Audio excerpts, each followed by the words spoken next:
Tonight, we will explore one of the most profound teachings in Buddhism, the teaching of emptiness. This word can sound negative, as if it means nothingness or loss. But in Zen Buddhism, emptiness means something very different. And within it lies the secret to peace and freedom. Before we begin, feel free to share what time it is and where you are listening from. When the Buddha spoke of emptiness, he was pointing to something liberating. Nothing is as solid or separate as it appears. The cup that holds your tea is mostly empty space. The self you think is fixed and permanent is actually fluid and changing. Everything is connected. Everything is flowing. Tonight, we will explore this theme through gentle stories and teachings. You do not need to grasp or memorize anything. Simply allow yourself to listen.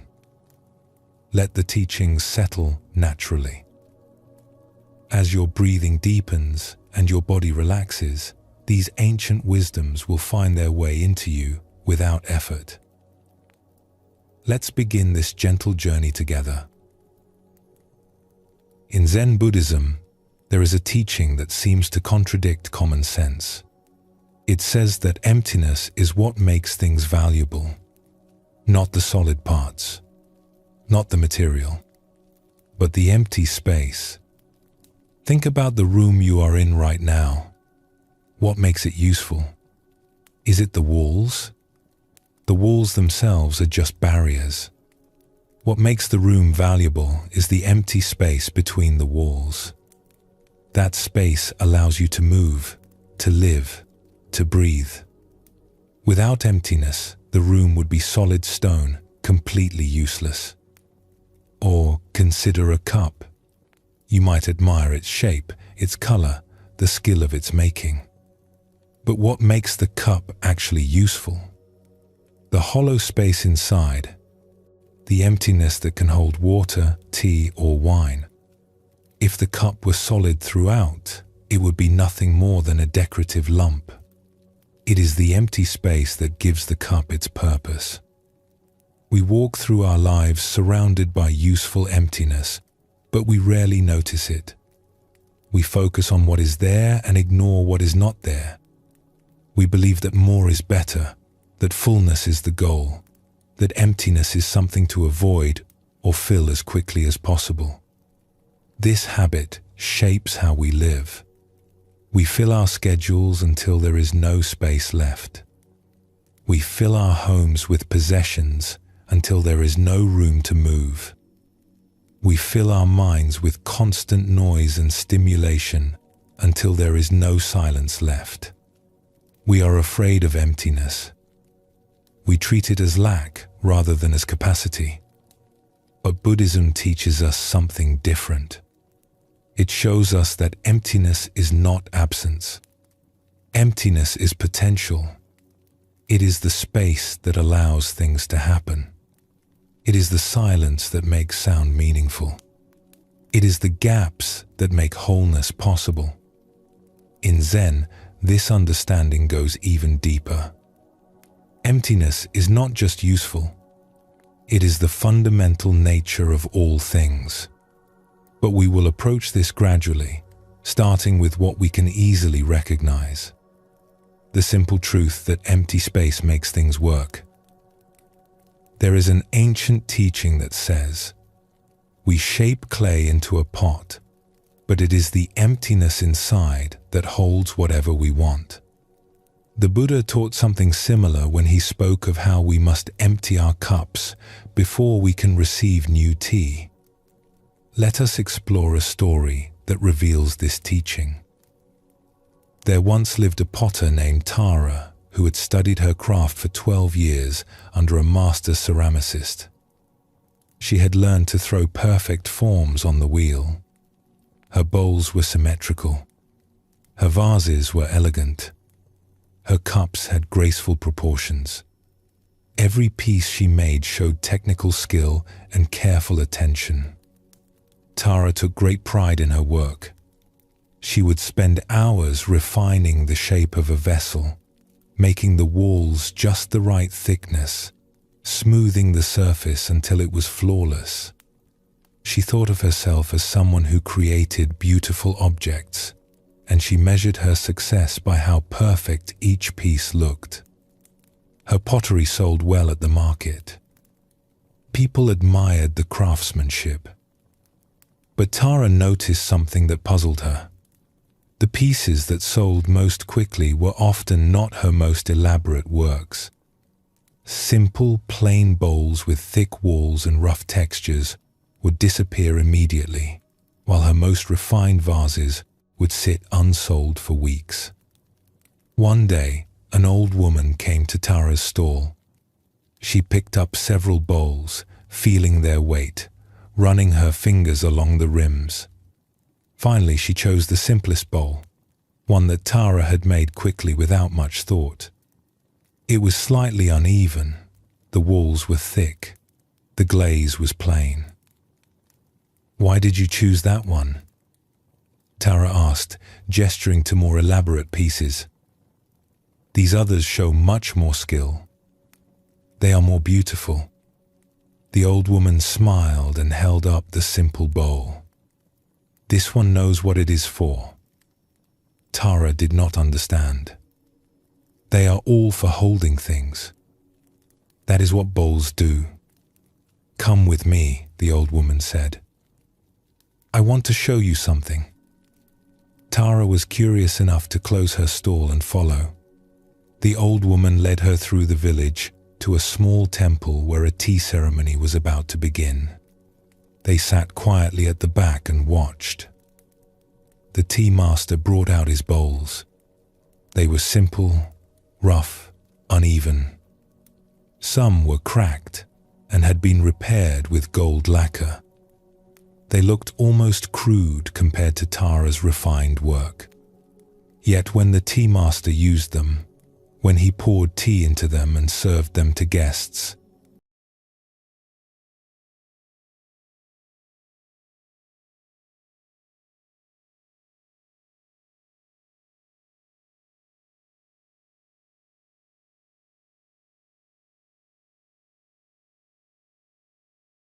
his hands curved around the bowls naturally.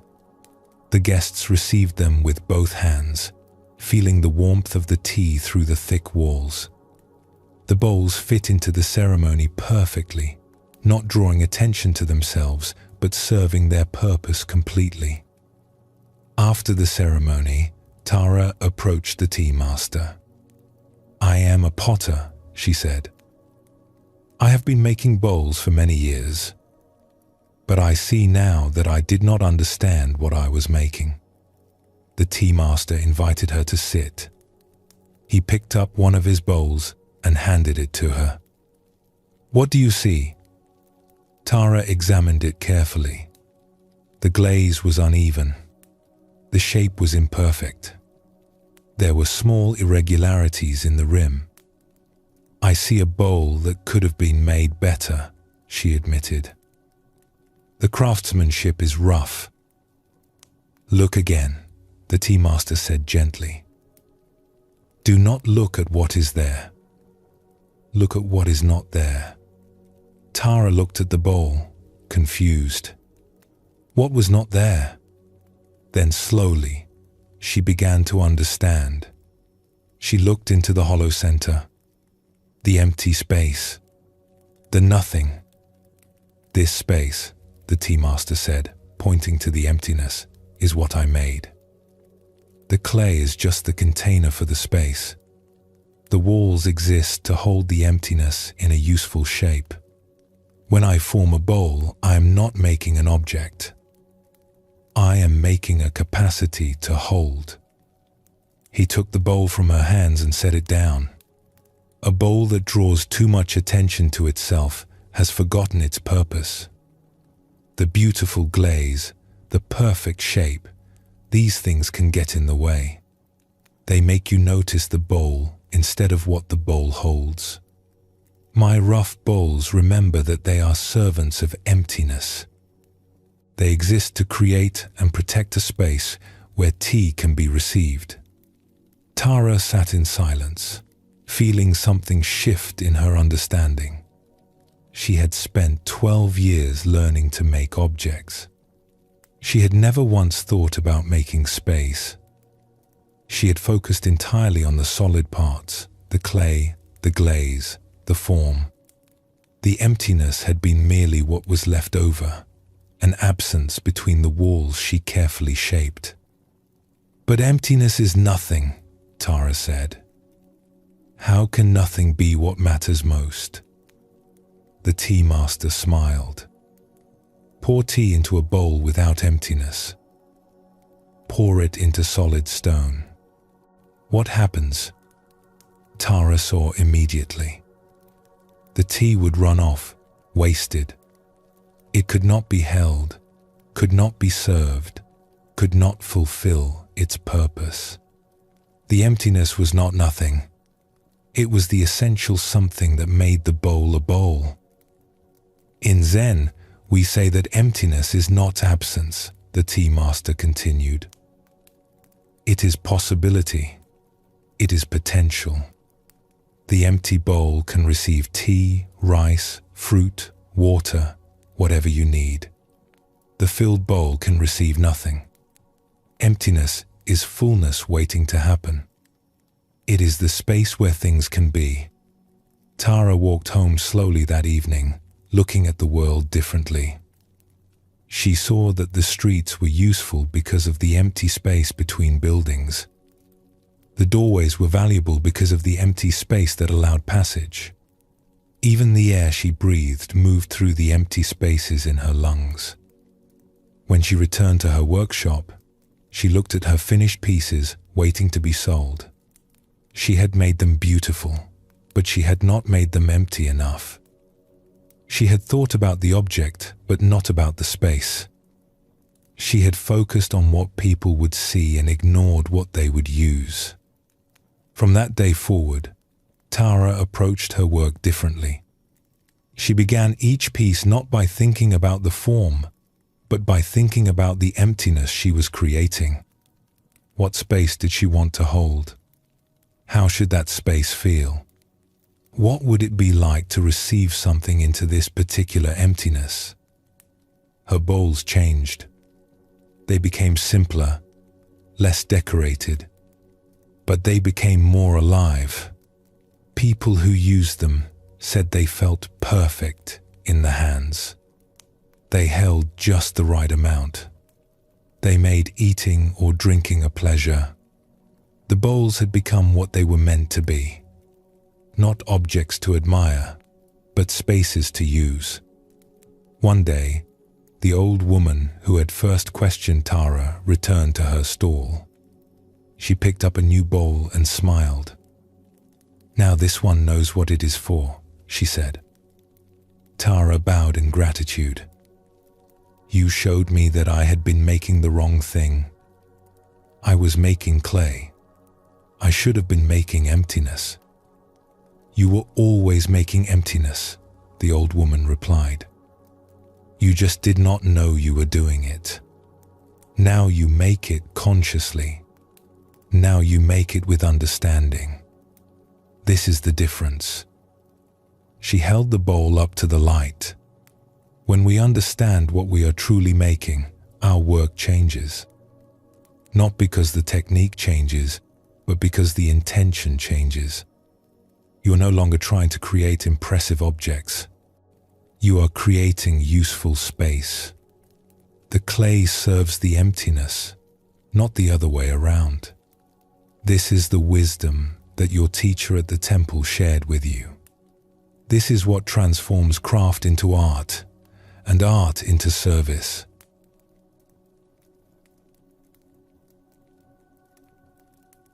This story shows us the first face of emptiness, the useful void, the space that allows function. It is the emptiness that gives the bowl its essential nature. Yet we spend much of our lives trying to eliminate emptiness. We fill every moment with activity. We crowd our days with plans. We cannot tolerate silence or empty space. We believe that more is better, that busy is productive, that filled is successful. What if we have this backwards? What if the empty spaces are not wasted time, but necessary space? What if the gaps in our schedules are not failures to be filled, but opportunities to receive whatever life wants to bring? What if emptiness is not poverty, but richness? When we eliminate all empty time, we lose something essential. We lose the capacity to absorb what we experience. We lose the space for insight to arise. We lose contact with ourselves because there is no quiet moment to hear our own thoughts. We become machines of constant doing, disconnected from the being that gives doing its purpose. Zen masters speak of the importance of gaps. They talk about the space between thoughts as the place where wisdom lives. They point to the silence between words as where true communication happens. The ancient masters understood this deeply. They created gardens with carefully placed rocks and much empty space. They designed temples with large open rooms. They practiced long periods of silence. They knew that emptiness was not waste, but necessity. It was the ground from which everything valuable could emerge. Emptiness creates capacity for life to unfold in its own way.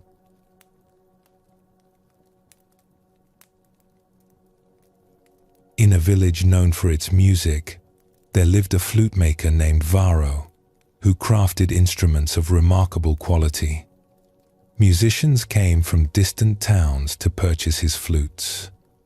They praised the clear tone, the responsive keys, the beautiful wood he selected. Varro took great care in his work. He chose the finest hardwoods, cutting them at the right time of year when the sap had descended.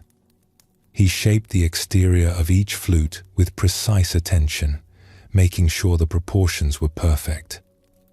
He inlaid decorative patterns in precious metals. Each flute he made was a work of art. But Varro had a problem he did not speak about. His flutes looked perfect and sold well, but they did not sound as beautiful as he wanted. There was something missing in the tone, something that the finest flutes he had heard possessed, but his did not. He could not identify what was wrong. One autumn, a traveling musician arrived in the village. This man carried a flute that was ancient, battered, and plain. The wood was dark with age. There were no decorations. The surface was worn smooth from decades of hands. Yet when the musician played, the sound was extraordinary. Pure, resonant, alive. It made Varro's carefully crafted instruments sound thin and harsh by comparison. After the performance, Varro approached the musician. "Your flute is remarkable," he said. "I am a flute maker. I would love to examine it, to understand how it produces such tone." The musician smiled and handed over the old instrument. "Look all you like, but I will tell you now, you will not find the secret by looking at what is there." Varro examined the flute carefully. The wood was ordinary maple, nothing special. The finger holes were precisely placed, but no different from how he placed them. The craftsmanship was good but not exceptional. Yet the flute had a quality his instruments lacked. He could not see what made the difference. "I do not understand," Varro admitted. "What makes this flute so special?" "Play it," the musician said. Varro brought the flute to his lips and blew. The sound that emerged was fuller and richer than anything his own flutes produced. He played a simple melody, amazed at how responsive the instrument was, how easily the notes flowed. "Now tell me," the musician said, "where does that sound come from?" What part of the flute creates it? Varro thought about this. The air moving through causes vibration. The length of the tube determines the pitch. The finger holes allow different notes. Yes, the musician agreed. But what is the tube? What is between the walls of wood? Varro looked into the bore of the flute. Empty space. Exactly. The flute is not the wood. The flute is the emptiness. The wood exists only to shape and contain the empty space inside. When you blow across the opening, you are playing the emptiness. You are causing the air inside that hollow chamber to vibrate. The wood itself makes no sound. Only the empty space sings. Varro stood very still, holding this ancient flute. He had spent 15 years crafting flutes, and he had never truly understood what a flute was. He had focused on the wood, the decoration, the external form. He had treated the hollow bore as merely the space left over after shaping the wood. He had not realized that the hollow was the instrument. Everything else was just the frame. The secret of a fine flute, the musician continued, is not in the quality of the wood or the beauty of the decoration. It is in the perfection of the emptiness. The bore must be smooth and true. The empty space must be exactly the right shape and size. Any irregularity in the emptiness affects the tone. You have been decorating the outside while neglecting the inside. You have been making wooden tubes instead of making empty spaces that sing. Varro asked if he could keep the flute for a few days to study it. The musician agreed. Varro brought the flute back to his workshop and examined it in a completely new way. He stopped looking at the wood and started paying attention to the emptiness. He measured the bore carefully. He noticed how perfectly smooth the interior was, how carefully shaped. He compared it to the bores of his own flutes and saw that his were not as refined. He had spent hours on the exterior decoration and only basic attention on the interior space. For the next several months, Varro changed his entire approach to flute making. He began by visualizing the empty space he wanted to create. What shape should the hollow be? How smooth must the interior surface become? He spent far more time refining the bore than he had ever spent before. He made the exterior simpler, putting his energy into perfecting the emptiness. The flutes he made after this were different. Musicians who tried them said they had never played instruments so responsive, so pure in tone. The flutes looked plainer than his earlier work, but they sounded like dreams. Varro understood now what his craft was really about. He was not a woodworker making decorated objects. He was a maker of emptiness. He was shaping hollow spaces that could transform breath into music. The wood was necessary, but it was the servant of emptiness, not the point.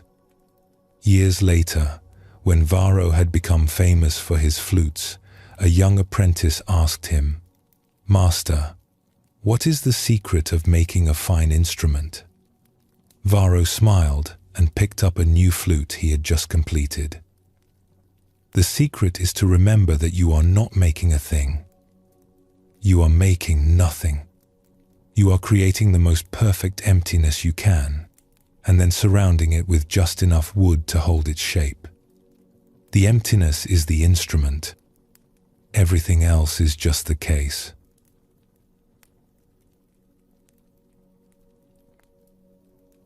These two stories show us the same teaching from different points of view. The potter learned that the emptiness in a bowl is what makes it useful. The flute maker discovered that the emptiness in an instrument is what allows music. Both had to shift their attention from the solid to the empty, from what was there to what was not there. Buddhism shows us that we need emptiness, not as something to fear or avoid, but as something essential. The empty moments in our day are not wasted time. They are the space where rest happens, where insight arises, where life can breathe. When our schedules are completely full, we have no capacity to receive anything new. When our minds are constantly occupied, there is no room for fresh thought. When our homes are crowded with possessions, there is no space to live freely. The fullness we pursue actually limits us. But when we allow emptiness, we create capacity. Empty time allows spontaneity. Empty space allows movement. Empty mind allows clarity. The emptiness is not lack. It is potential waiting to be filled by whatever life brings. The Buddha taught that attachment causes suffering. But we rarely think about how our attachment to fullness itself causes suffering. We cling to the need to fill every space, occupy every moment, possess everything.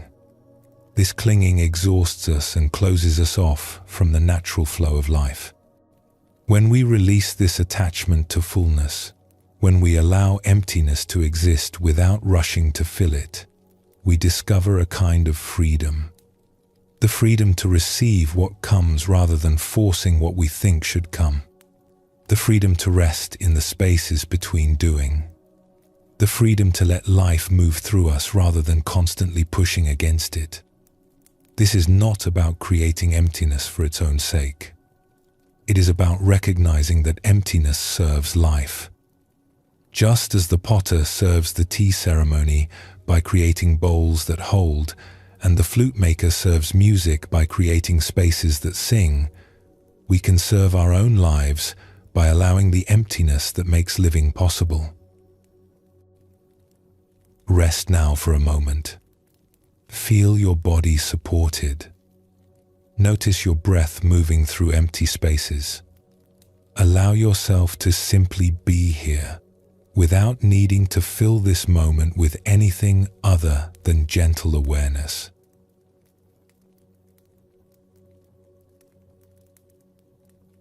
Buddhism teaches us something that sounds strange at first.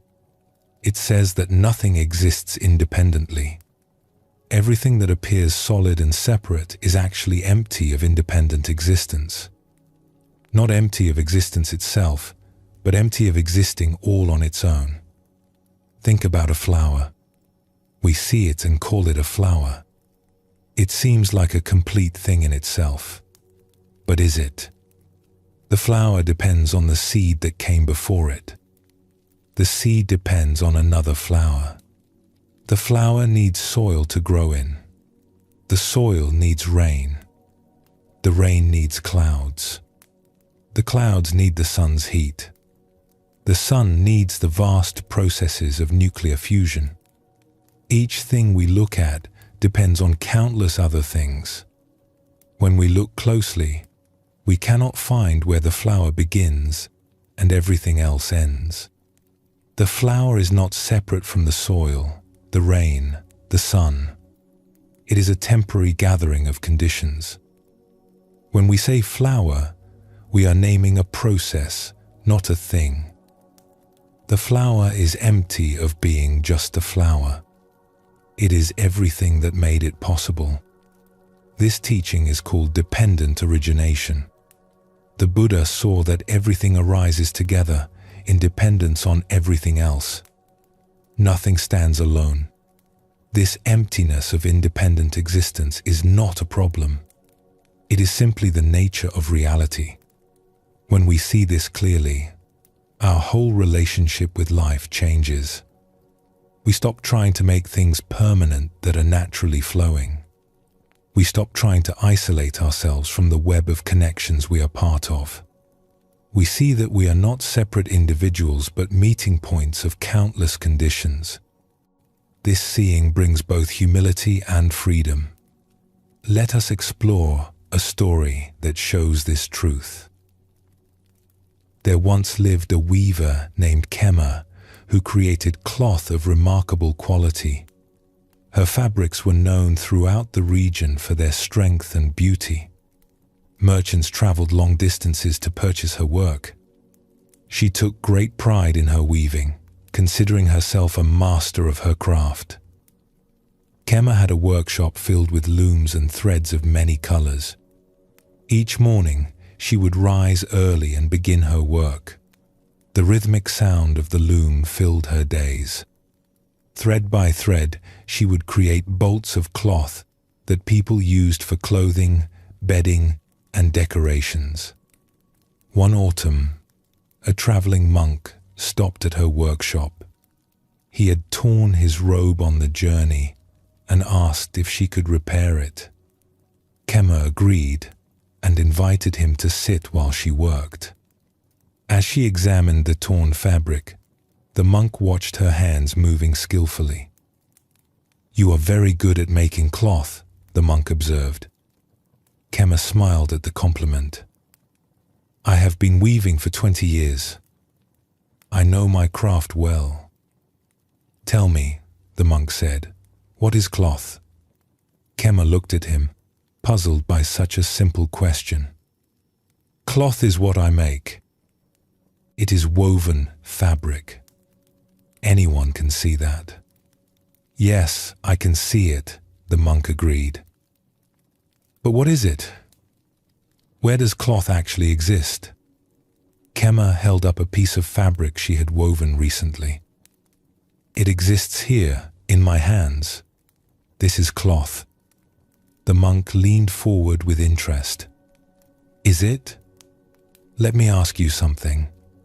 If I pull out one thread, is it still cloth?" "Of course," Kema replied. "One thread makes no difference." "And if I pull out another thread?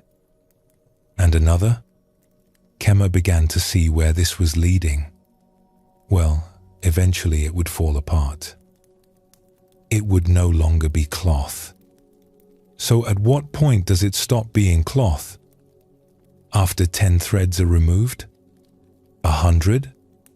Where is the exact moment when cloth becomes not cloth? Kema thought about this carefully. She had never considered such a question. "I suppose there is no exact moment. It gradually stops being cloth." The monk nodded. "Now let me ask you something else.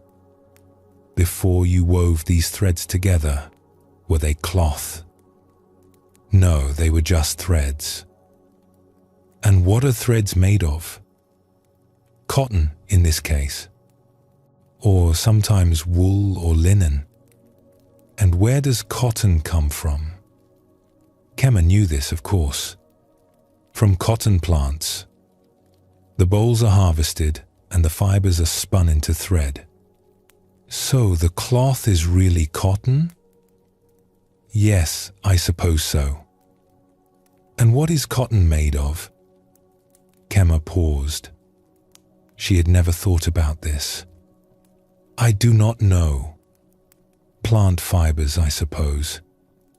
"Plant cells," the monk said gently, "which are made of water, minerals from the soil, and energy captured from the sun." "So is your cloth really water and sunlight and earth?" Kema looked at the fabric in her hands with new confusion.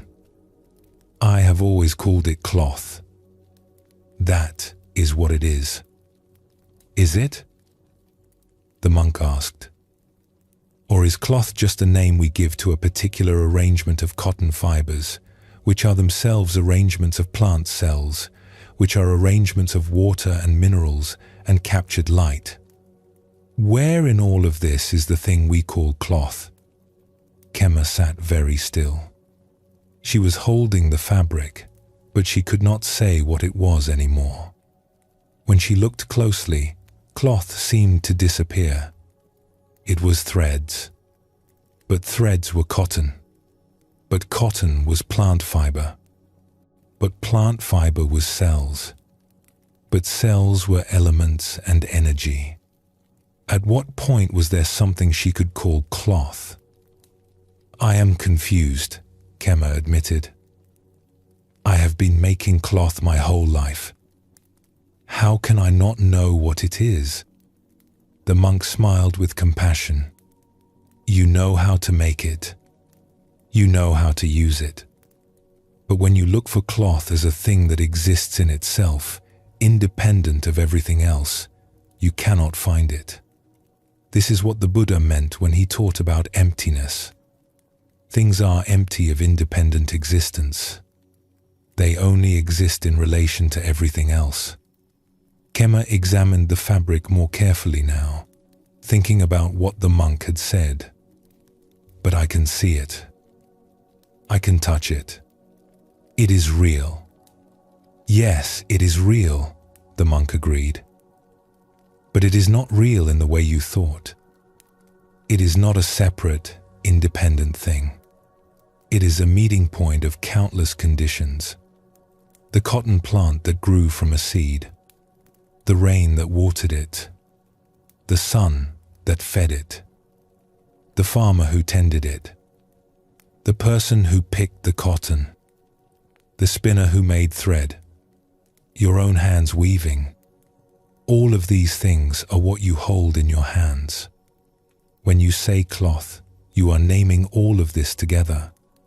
He gestured to the fabric. Your cloth depends on cotton, which depends on plants, which depend on soil and rain and sun. It depends on the people who grew and processed the cotton. It depends on your skill as a weaver. It depends on the loom you use, which someone built, using wood from trees, using tools made from metal, mined from the earth. When you truly look, you cannot find where cloth begins and everything else ends.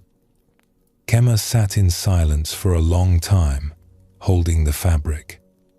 She had thought she was making something. But what was she actually making? She was not creating cloth from nothing. She was arranging conditions that already existed.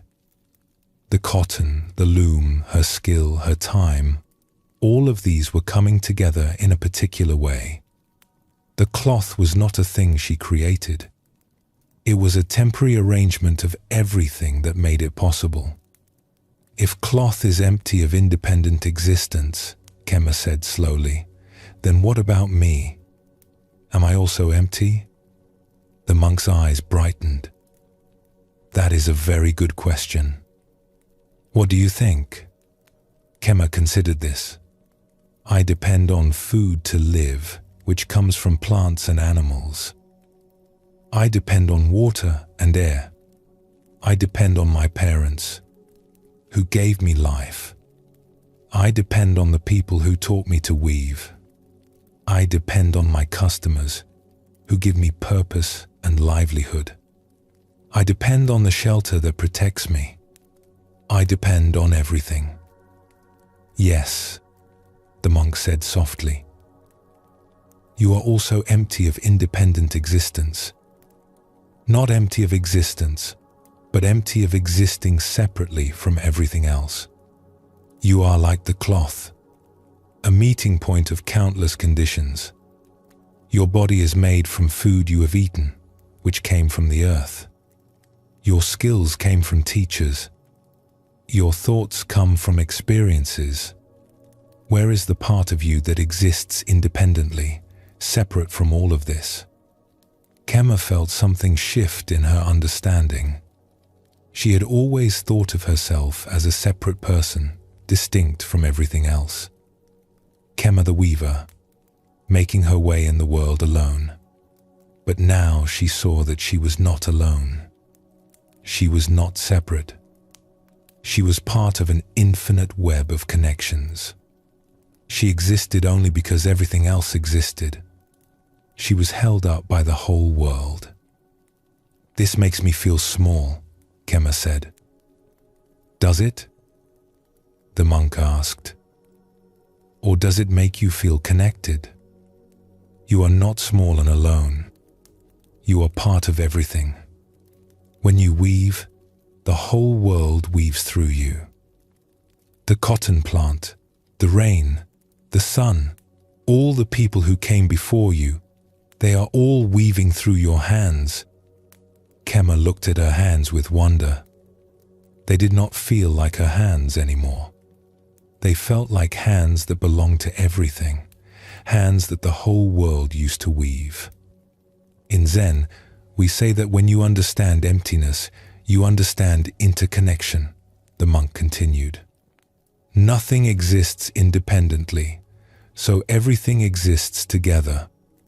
The flower is empty of being just a flower, so it is also the soil, the rain, the sun. You are empty of being just Kema, so you are also your parents, your teachers, the food you eat, the air you breathe. Everything interpenetrates everything else. He stood slowly, his repaired robe now whole again. Thank you for fixing my robe. You have done good work. Kema bowed. Thank you for showing me what I was really doing all these years. I thought I was making cloth, but I was participating in the world's constant weaving of itself. After the monk left, Kema returned to her loom. But everything felt different now. When she wove, she felt the sun that had fed the cotton plant. She felt the hands of the farmer who had tended it. She felt the spinner who had made the thread. She felt all the weavers who had come before her, who had taught this craft through generations. She was not weaving alone. She was the place where all of these things came together. Her cloth had not changed, but her understanding had changed completely. She no longer saw it as a separate thing she was creating. She saw it as a process she was part of. The cloth was empty of being just cloth. It was everything that made cloth possible. And she was empty of being just Kema. She was everyone and everything that made Kema possible. This understanding did not make her sad or confused. It made her grateful. She was held up by the whole world. She was part of the whole world. When she wove, the world wove through her. She could not fail because she was not separate from everything that supported her. From that day forward, Kema's weaving became a kind of meditation.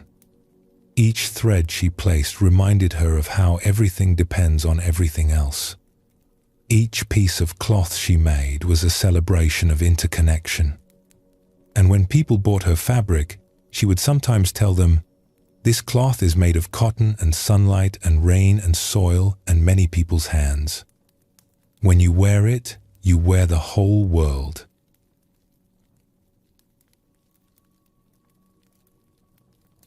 This story shows us what emptiness of independent existence means.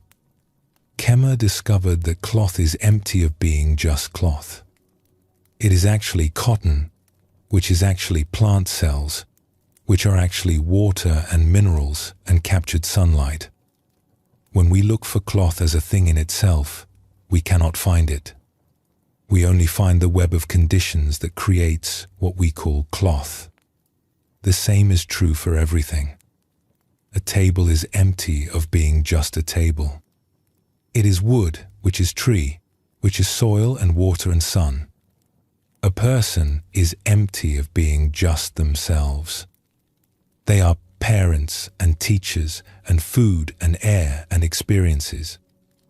Nothing stands alone. Buddhism calls this dependent origination. Everything arises together, depending on everything else. When we see this clearly, we stop clinging to things as if they were permanent and separate. We see them as flowing processes, temporary arrangements of conditions.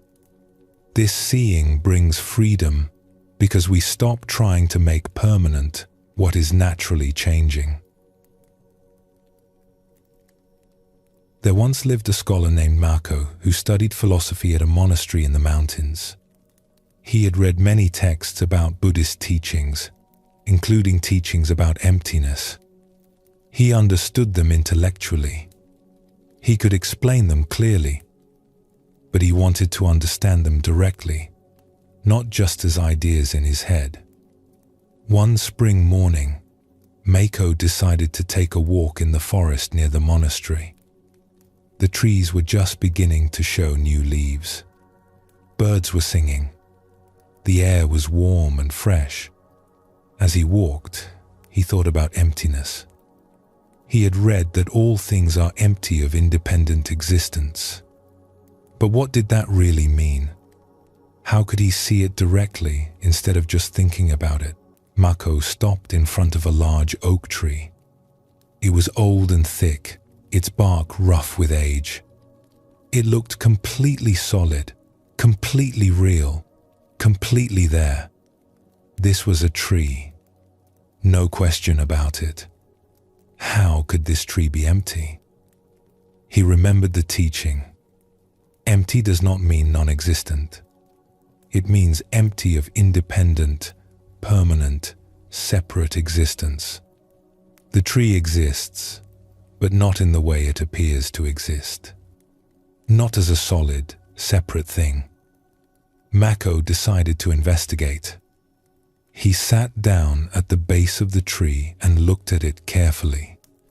What is this tree? Where does tree actually exist? He touched the bark. Rough and thick, full of deep grooves. Was the bark the tree? He could peel some of it away and the tree would still be there. So, the bark was not the essential tree. He looked at the leaves. Thousands of them, moving slightly in the breeze. Were the leaves the tree? In winter, this tree would have no leaves and would still be a tree. So the leaves were not the essential tree. He examined the branches, strong and spreading, reaching toward the sky. Were the branches the tree? If a storm broke off a large branch, the tree would still be there. So the branches were not the essential tree. What about the trunk? Surely the trunk was the tree. But Mako knew that the trunk was made of wood, and wood was made of cells, and cells were made of water and minerals and compounds. The trunk was not a solid thing. It was a structure made of smaller structures, which were made of even smaller structures. And where did these structures come from? The tree had grown from a seed. The seed had come from another tree. That tree had grown from another seed. Back and back, tree following tree, seed following seed. This tree was not separate from all the trees that came before it. What fed this tree? Water from the soil. Where did the water come from? Rain. Where did rain come from? Clouds. Where did clouds come from? Evaporated water from rivers and oceans. The tree was not separate from the rain, the clouds, the rivers, the oceans. What else fed the tree? Minerals from the soil. Where did they come from? Broken down rock, dead leaves, dead animals, centuries of life and death enriching the earth. The tree was not separate from all of this decay and transformation. What else? Sunlight. The leaves captured energy from the sun and turned it into growth. The tree was made partly of captured light. It was solid sunlight, in a sense. The tree was not separate from the sun. And what about the air? The tree breathed in carbon dioxide and breathed out oxygen. It was constantly exchanging with the atmosphere. Where did the tree end and the air begin? They were not separate. Mako sat there for a long time, looking at the tree. The more he looked, the less he could find anything to call tree. There was bark, which was made of cells, which were made of compounds, which came from soil and water and air and sun. There were leaves and branches and trunk, but all of these were made of other things, which were made of still other things, which came from the whole world. When he tried to find the essence of tree, the thing that made it a tree independent of everything else, he could not find it. The tree was empty of treeness. It was only tree in relation to everything else. It was a temporary gathering of soil and water and air and sun and the seeds of previous trees and the work of microorganisms in the soil and the cycles of seasons. Tree was a word he used to point to this gathering, but the gathering itself had no fixed boundary. It flowed into everything around it. The tree was not separate from the forest. The forest was not separate from the mountain. The mountain was not separate from the earth. The earth was not separate from the sun. Nothing was separate from anything. Mako felt dizzy. He had been sitting still, but his mind felt like it was falling. All the boundaries he had believed in were dissolving. He could not find where one thing ended and another began. Just then, an old monk from the monastery appeared on the path. He saw Mako sitting at the base of the tree looking confused and sat down beside him. "Are you well?" the old monk asked. "I am trying to understand emptiness," Mako said. "I have been looking at this tree, trying to find what it is. But the more I look, the less I can find. Where is the tree?" The old monk smiled. "Did you lose it?" "No, I mean, where does tree actually exist? I cannot find the boundary between tree and not tree. Everything flows into everything else." "Ah," the old monk said, "you are beginning to see. The Buddha taught that when we look for the essence of things, we cannot find it. Not because it is hidden, but because it does not exist in the way we think it does. Things exist only in relationship. They are empty of existing independently." He gestured to the tree. "This tree is empty of being just a tree. It is soil expressing itself. It is water expressing itself. It is sunlight expressing itself. It is the whole universe gathering here in this shape, for a time, before dispersing again into other shapes." Mako felt something release in his chest.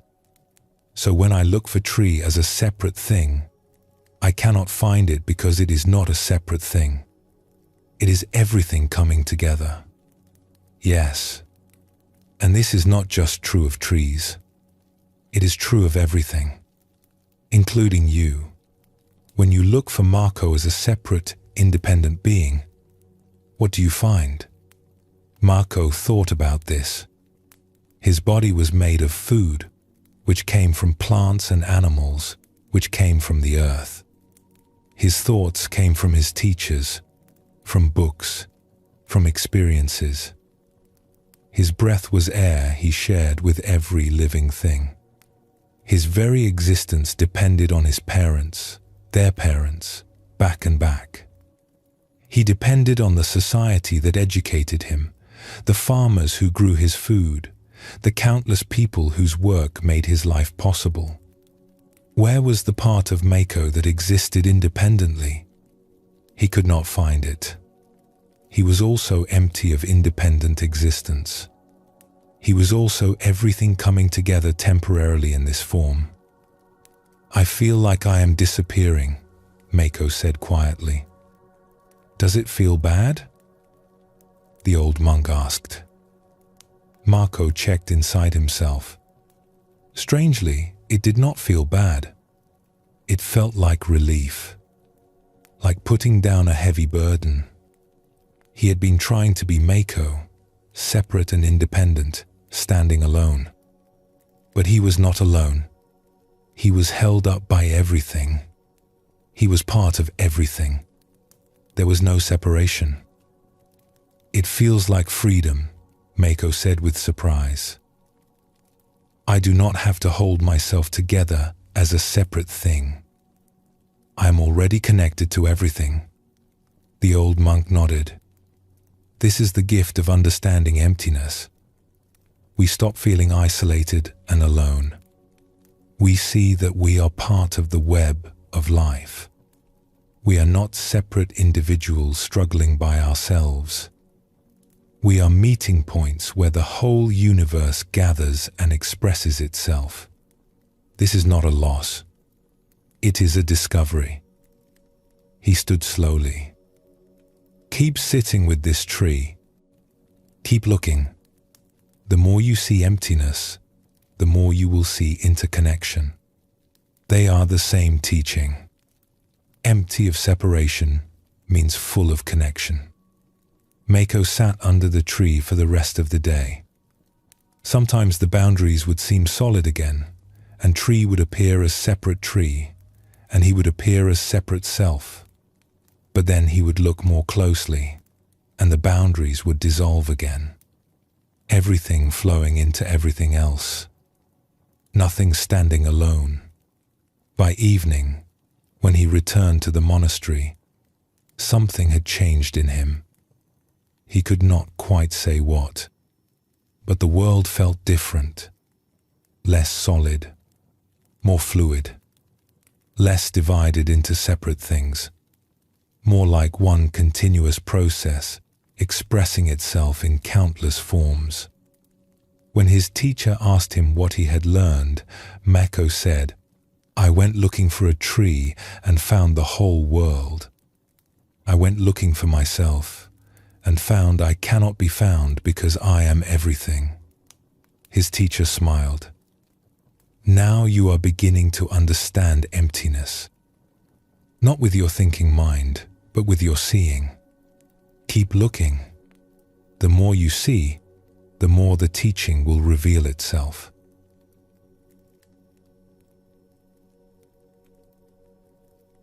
These two stories show us the same truth. Kema discovered that cloth is empty of independent existence. It is only cloth in relation to cotton, which is only cotton in relation to plants, which exist only in relation to soil and water and sun. Mako discovered that tree is empty of independent existence. It is only tree in relation to everything that makes tree possible. This teaching applies to everything, including ourselves. We think of ourselves as separate individuals, but when we look closely, we cannot find where we end and everything else begins. We are empty of independent existence. We exist only in relationship to everything that makes us possible. This is not a problem. This is liberation. When we see that we are not separate, we stop feeling alone. When we see that we depend on everything, we feel grateful. When we see that we are part of the web of life, we find our place. The Buddha taught dependent origination as the middle way between two extremes. One extreme says nothing exists. The other extreme says things exist independently. The truth is in the middle. Things exist, but only in dependence on everything else. This is what emptiness means. Empty of independent existence, full of interconnection. Rest now in this understanding. You are not separate from this moment. You are not separate from your breath. You are not separate from what supports you. Let yourself rest in the web of connection that holds you.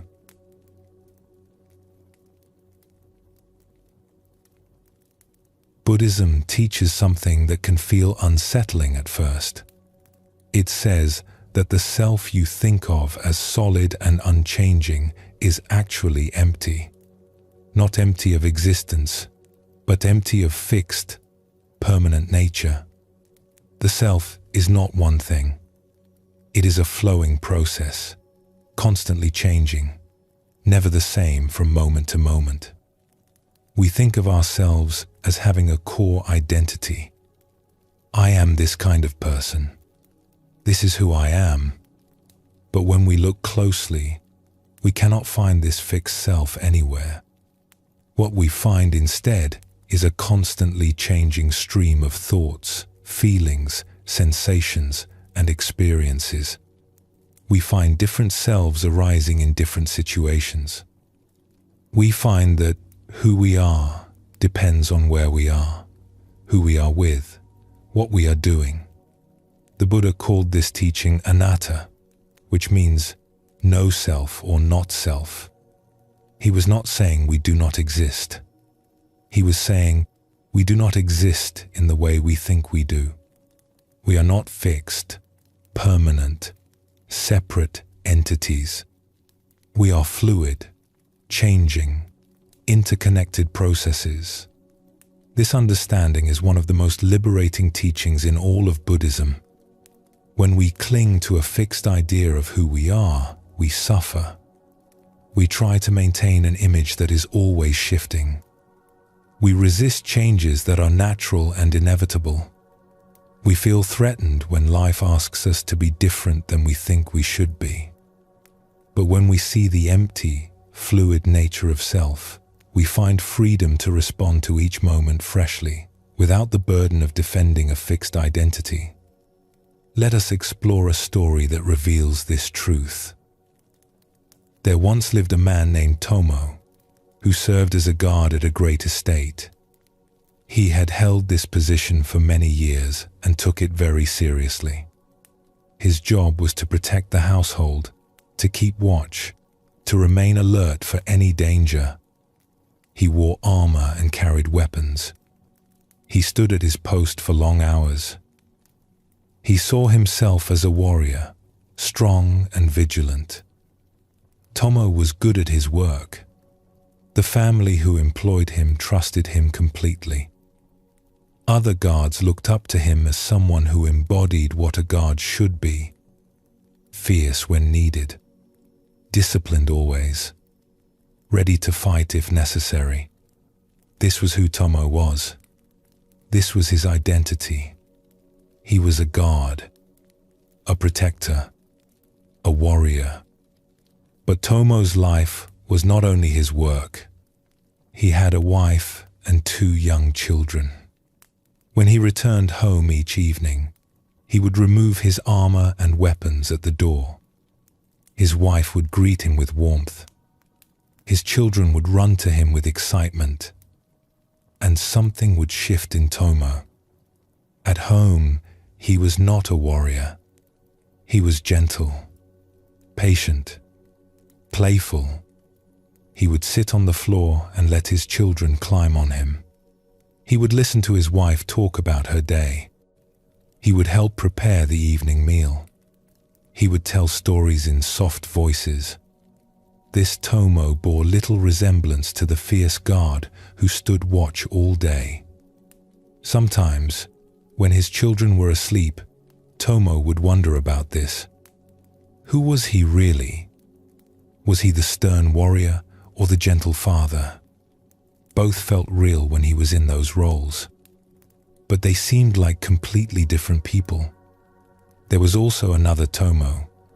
When he visited the monastery to make offerings, he became quiet and humble. He would bow deeply before the monks. He would speak in a deferential tone. He would see himself as a simple man seeking guidance, not as a warrior at all.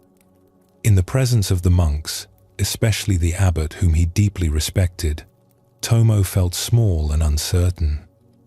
All his fierceness would dissolve. And there was yet another Tomo.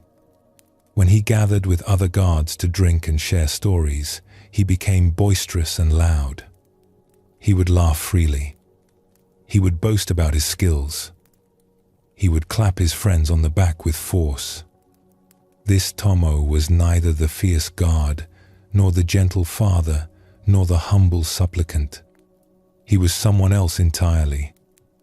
One day, Tomo was standing at his post when a traveling monk approached the estate gates. The monk was old, with kind eyes and a simple robe. He asked if he might rest in the garden for a short while before continuing his journey. Tomo, who was always courteous to monks, welcomed him and showed him to a quiet spot. The monk thanked him and sat down beneath a tree. But instead of closing his eyes to rest, he watched Tomo return to his post. After a few moments, he called out softly, "Guard, may I ask you something?" Tomo approached. "Of course, honored teacher." "Who are you?" the monk asked. Tomo straightened. "I am Tomo, guard of this household." "Ah," the monk said. "So you are a guard. That is your nature?" "Yes," Tomo said with certainty.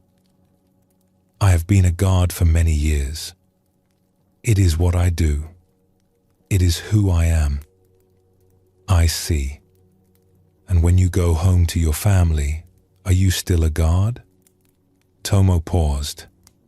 "Well, no. At home I am a husband and father."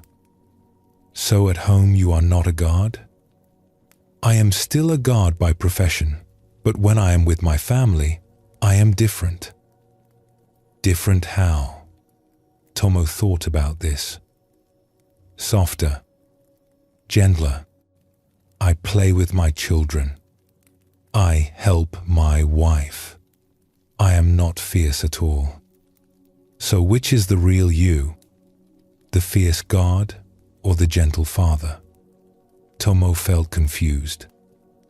"Both are real. I am both." "And when you visit the monastery to make offerings, who are you then?" "I am a devotee, humble, seeking wisdom." "And when you drink with your fellow guards?"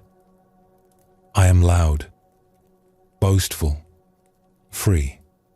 The monk smiled gently. "So we have fierce Tomo, gentle Tomo, humble Tomo, and boastful Tomo. Which of these is the real Tomo? Which is your true self?"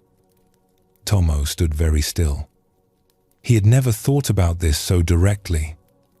When someone asked who he was, he would answer with his role, his profession. But the monk was asking something deeper.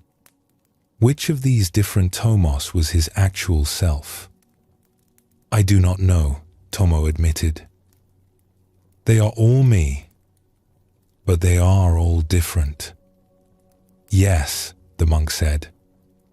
"They are all you, and they are all different. So what does that tell you about the self you think you have?" Tomo sat down on the grass near the monk, forgetting his post for a moment. "It tells me that I am not one fixed thing. I change depending on where I am and who I am with." Exactly. The Buddha taught that the self is empty of fixed nature. You are not one permanent Tomo. You are many Tomos, arising in response to different conditions. With your Lord, you are fierce Tomo. With your children, you are gentle Tomo. With monks, you are humble Tomo. With friends, you are free Tomo. Which is the mask, and which is the real face? Tomo thought deeply about this.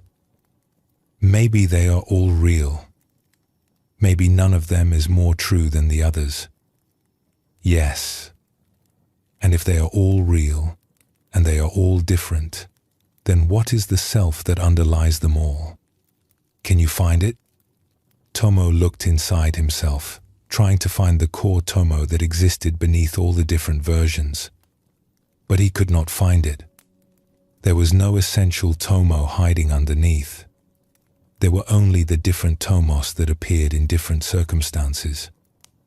Fierce in danger, gentle with children, humble before wisdom, free among friends. Each one arose naturally in response to the situation. "I cannot find one fixed self," Tomo said slowly. When I look for it, all I find are these different ways of being. This is what the Buddha meant by empty self, the monk explained. Not that you do not exist. You clearly exist, but you do not exist as a fixed, unchanging entity. You exist as a fluid process, responding to conditions, changing moment by moment. The self you think is so solid is actually empty of solidity. It shifts like water, taking the shape of whatever container it finds itself in. Tomo felt something like relief. He had always felt slightly dishonest, being so different in different places. He had wondered which version was the real him and worried that the others were somehow false. But now he saw that they were all real. The self was not a fixed thing to maintain. It was a fluid response to life. But if I have no fixed self, Tomo asked, then who am I? The monk laughed softly. You are Tomo. But Tomo is not a thing. Tomo is a happening. Tomo is the name you give to this particular stream of consciousness, this particular body, this particular collection of habits and tendencies. But the stream flows. The body changes. The habits shift. You are not the same Tomo you were 10 years ago. You will not be the same Tomo 10 years from now. You are always Tomo, but Tomo is always changing. He picked up a handful of water from a small fountain nearby. Try to grab this water and hold it still. It slips through your fingers, yes? It keeps flowing. It will not be held. The self is like this. You cannot grab it and make it stay one way. It keeps flowing, keeps changing, keeps responding to each new moment. Tomo watched the water drip through the monk's fingers. He thought about how he had spent years trying to maintain a consistent image of himself as a strong warrior. But that was only one face of many faces. And even that face changed. Some days he felt strong. Some days he felt tired. Some moments he was alert. Other moments his mind wandered. Nothing stayed the same. This teaching, Tomo said, does it mean I should not care who I am? Does it mean nothing matters? No, the monk said firmly. It means you are free to respond appropriately to each situation without being bound by a fixed idea of who you should be. When your Lord needs you to be fierce, you can be fierce. When your children need you to be gentle, you can be gentle. You do not have to pretend to be one thing all the time. You can be fluid, responsive, alive to what each moment asks of you. He stood and prepared to continue his journey. The empty self is not a loss. It is a freedom. When you stop clinging to a fixed identity, you stop suffering the constant effort of maintaining that identity. You become like water, fitting naturally into whatever space life provides, without struggle, without resistance. After the monk left, Tomo returned to his post. But he stood there differently. He was still a guard. He was still alert. But he was not clinging to being a guard as his essential self. He was simply being what this moment required. And when evening came and he went home to his family, he would be what that moment required. Neither was more real than the other. Both were Tomo. But Tomo was not fixed. Tomo was flow.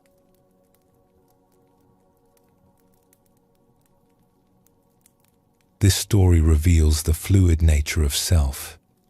Tomo discovered that he was not one fixed person, but many different expressions arising in response to different conditions.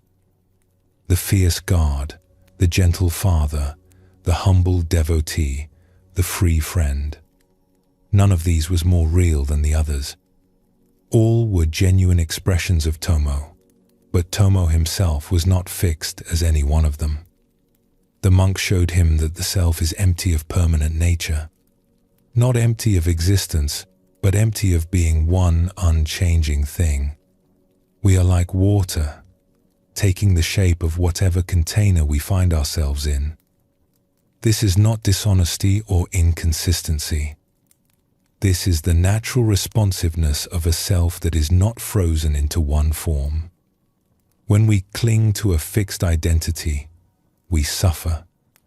We try to be the same person in every situation, even when different situations call for different responses. We feel we are betraying ourselves when we change, when actually we are simply being appropriate to the moment. The empty self is free to be what each moment needs without the burden of maintaining a rigid image. Tomo found freedom in this understanding. He could be fierce when fierceness served. He could be gentle when gentleness served. He was not bound to being one thing forever.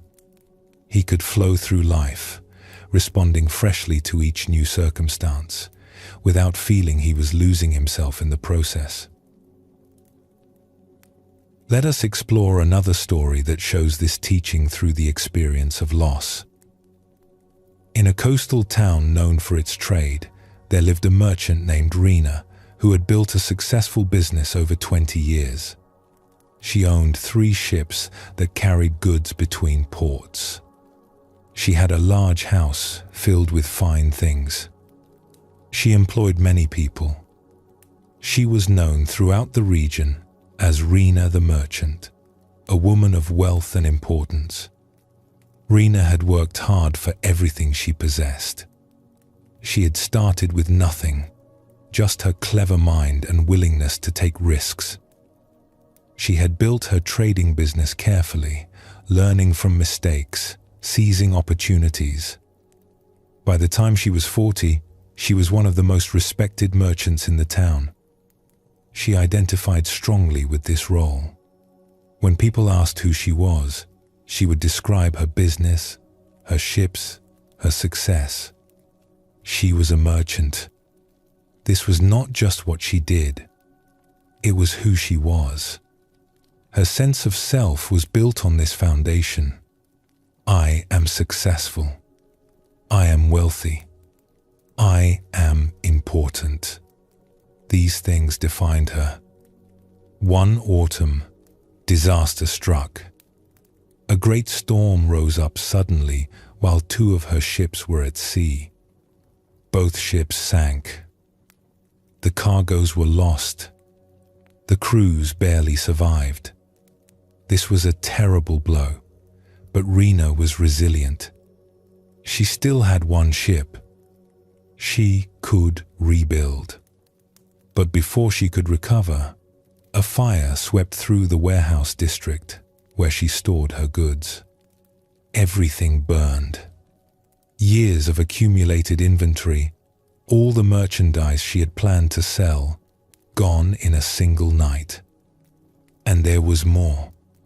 The fire spread to several buildings she owned, reducing them to ashes. Within a matter of weeks, Rina lost almost everything. Her ships were gone. Her inventory was destroyed. Her properties were burned. She had debts she could no longer pay. Her creditors began demanding payment. When she could not pay, they took what remained: her house, her fine possessions, everything. Rina found herself, at the age of 42, with almost nothing. She moved into a small room above a fishmonger's shop. She had no business, no ships, no employees, no wealth. The life she had built for 20 years had collapsed. At first, she felt completely lost. She would wake in the morning in the small room and not know who she was. For 2 decades, she had been Rina the merchant. That identity had organized her entire life. It had told her what to do each day. It had given her purpose and direction. It had made her someone. But now she was not a merchant. She had no business to run, no ships to manage, no deals to make. Who was she now? When she looked inside herself for an answer, she found only emptiness. The identity she had built so carefully was gone, and underneath it there was nothing she could recognize as herself. She fell into deep sadness. She felt like she had died, even though her body still lived. Rena the merchant was dead, and whoever was left in this small room did not feel real, did not feel like anyone at all. One morning, unable to bear the emptiness, Rena walked to the temple at the edge of town.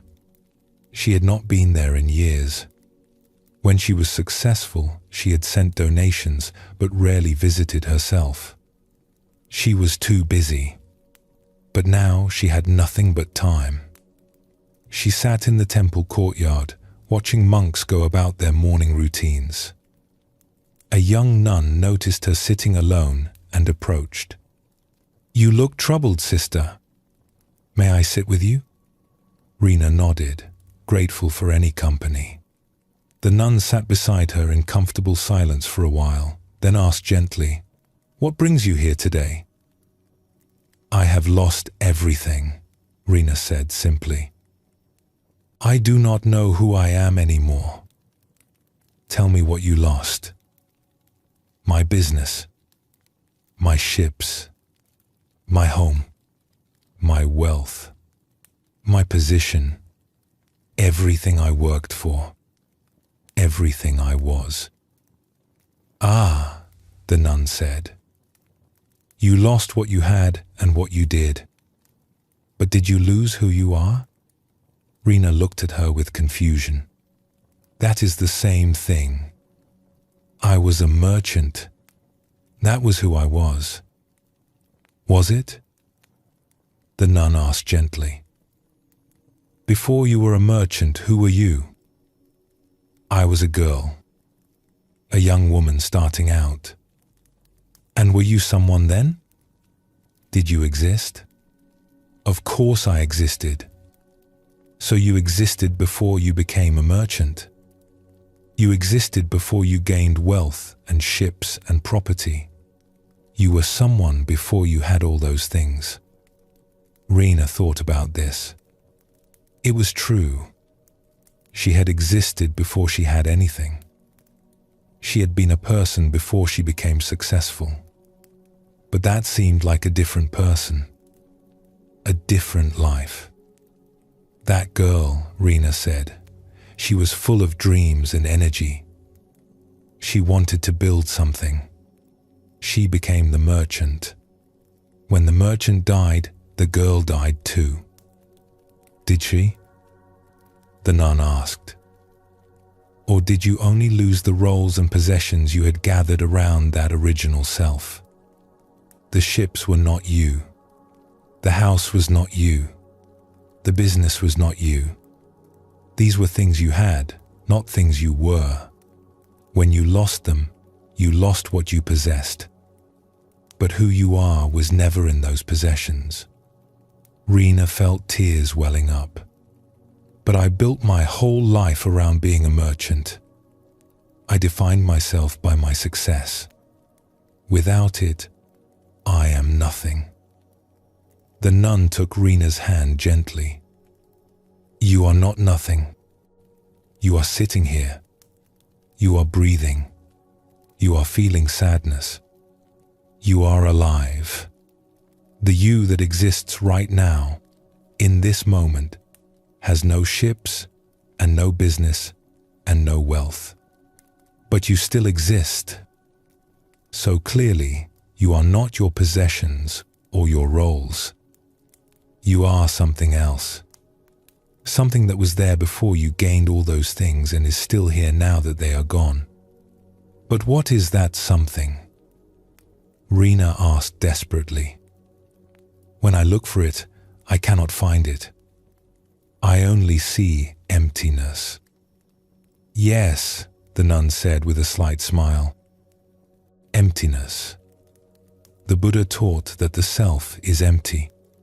Not empty of existence, but empty of fixed nature. You thought yourself was merchant. You thought yourself was wealthy, successful, important. But these were just roles you took on. They were never your essential nature. They were costumes you wore. When the costumes were removed, you discovered emptiness underneath. But this emptiness is not nothing. It is freedom. Rina did not understand. How can emptiness be freedom? I feel lost. I feel like I disappeared. The nun stood and gestured for Rina to walk with her. They walked through the temple gardens, where monks were tending vegetables. Look at that monk there, the nun said, pointing to a young man pulling weeds. Who is he? He is a monk, Rina said. Yes, but before he became a monk, he was a farmer's son. Before that, he was a baby. After this, he may become a teacher, or he may leave the monastery and become a husband and father. Which of these is his real self? Monk? Farmer's son? Baby? Teacher? Father? All of them, I suppose. Yes, and none of them. Each is a role he takes on for a time. Each is real while it lasts. But none is his permanent, fixed self. Underneath all these roles, what is he? Rina looked at the young monk carefully. I do not know. Neither does he. And that not knowing is liberation. Because he is not fixed as one thing, he is free to be what each moment requires. When it is time to weed, he weeds. When it is time to meditate, he meditates. When it is time to teach, he teaches. He does not cling to any role as his permanent identity. He flows. They walked further into the garden. You clung to being a merchant. You made it your permanent identity. You thought that was who you were. But life showed you that this identity could be taken away. The ships could sink. The warehouse could burn. The wealth could disappear. And when it did, you felt like you had disappeared too. But you did not disappear. Only your identification with a temporary role disappeared. The nun stopped walking and turned to face Rina directly. The emptiness you feel is not the absence of self. It is the absence of fixed self. And this absence is your freedom. You are not bound to being a merchant anymore. You are not required to be successful or wealthy or important. You can be anything. You can become anyone. The emptiness is not lack. It is potential. Rina felt something shift inside her. The terrible feeling of being nothing began to feel less like death and more like openness. She was not a merchant anymore. She did not have to be a merchant. She could be something else. She could be someone else. Or she could be no one in particular. Just a person, alive, breathing, existing. But what should I do? Rina asked. If I am not a merchant, what am I? The nun smiled. You are Rina. And Rina is not a fixed thing. Rina is a flow. Right now, in this moment, what does this moment need from you? Rina looked around. She was in a garden. There were vegetables growing, weeds that needed pulling. This moment needs someone to help with the garden? Perhaps. Would you like to help? Rina had never pulled weeds in her life. When she was building her business, such work was beneath her. She was important. She had people to do such things. But now she was not important. She was just a person in a garden. And the work was there. She knelt down and began pulling weeds. Her hands found the rhythm of it. Pull, toss, pull, toss. It was simple work. There was something peaceful about it. She was not thinking about who she was or what she had lost. She was just pulling weeds. After a while, the nun knelt beside her and worked too. They pulled weeds together in silence. And in that silence, Rena felt more real than she had felt in weeks. She was not playing a role. She was not maintaining an image. She was just doing what this moment asked. Pulling weeds. Being alive. Being no one in particular. When they finished, the nun said, "Tomorrow, if you wish, you can come back and help again. Or you can do something else. It does not matter. The point is to be what each moment needs, without clinging to any fixed idea of who you are. This is how we live when we understand empty self. We respond to life without the burden of defending a permanent identity." Rena did come back the next day. And the day after that, she helped in the garden. She learned to cook simple meals in the temple kitchen. She swept floors.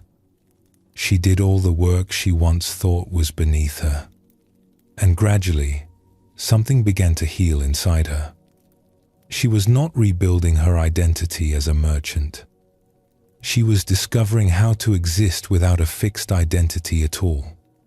Some days she felt like a gardener. Some days like a cook. Some days like a simple woman doing simple tasks. None of these felt permanent. All of them felt true in the moment. After several months, a former business associate found her at the temple. He had a small opportunity, a single shipment he needed help arranging. Would she be interested? There was not much money in it, but it was work. Rena considered the offer. She could do this work. She knew how, but she did not need to become Rena the merchant again to do it. She could arrange one shipment without making it her whole identity. She could help without clinging to a role. She accepted the work, and it went well. Other small opportunities followed. Gradually, she began trading again. But it was different now. She was not building an identity. She was not trying to become important or wealthy. She was simply doing work that came to her, responding to opportunities, helping where she could help. Within a few years, she was successful again. But when people asked who she was, she did not say, "I am a merchant." She would say, "I am Rena. Sometimes I arrange trade. Sometimes I pull weeds in the temple garden. Sometimes I cook. Sometimes I sit quietly. I am not any one thing." The nun, who had become her teacher, smiled when she heard this. Now you understand empty self. Not as loss, but as freedom. You are not bound by any fixed identity. You can be what each moment needs. This is how we live when we see clearly.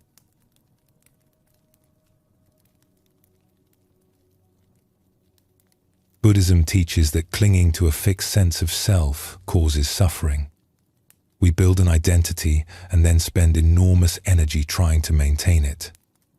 We feel threatened when life asks us to change. We resist the natural flow of growth and transformation.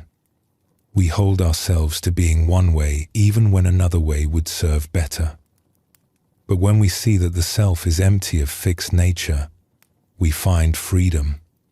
We can be fierce when fierceness serves. We can be gentle when gentleness serves.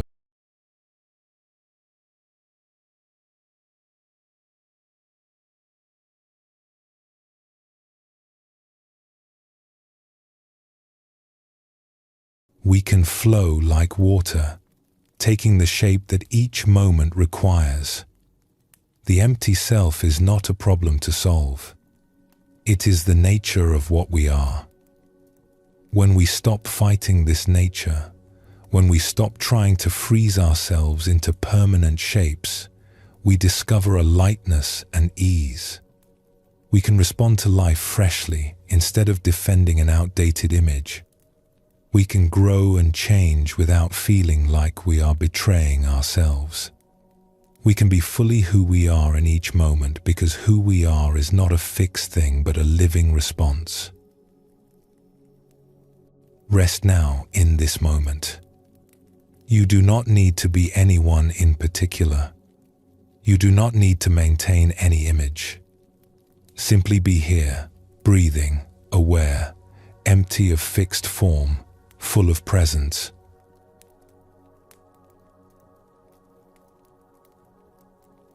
There is a teaching in Zen that invites us to look at the stories we tell about our experiences. We encounter something and immediately give it meaning. This is good. That is bad. This is fortunate. That is unfortunate. We wrap our experiences in narratives so quickly that we forget we are doing it. We think the meanings we assign are inherent in the events themselves. But Buddhism shows us that these meanings are empty. Not the events themselves, but the stories we tell about them. Good and bad are not qualities that exist in things. They are judgments we place on things. Fortune and misfortune are not fixed realities. They are interpretations based on limited perspective. When we see this clearly, something remarkable happens. We stop being so tossed around by circumstances. An event occurs, and we no longer rush to label it as disaster or blessing. We can hold it more lightly, knowing that what seems terrible today may reveal gifts tomorrow, and what seems wonderful now may bring difficulties later. We become more spacious, less reactive, more able to respond wisely to whatever life brings. This does not mean nothing matters or that we should not care about what happens. It means we can care deeply while holding our interpretations lightly.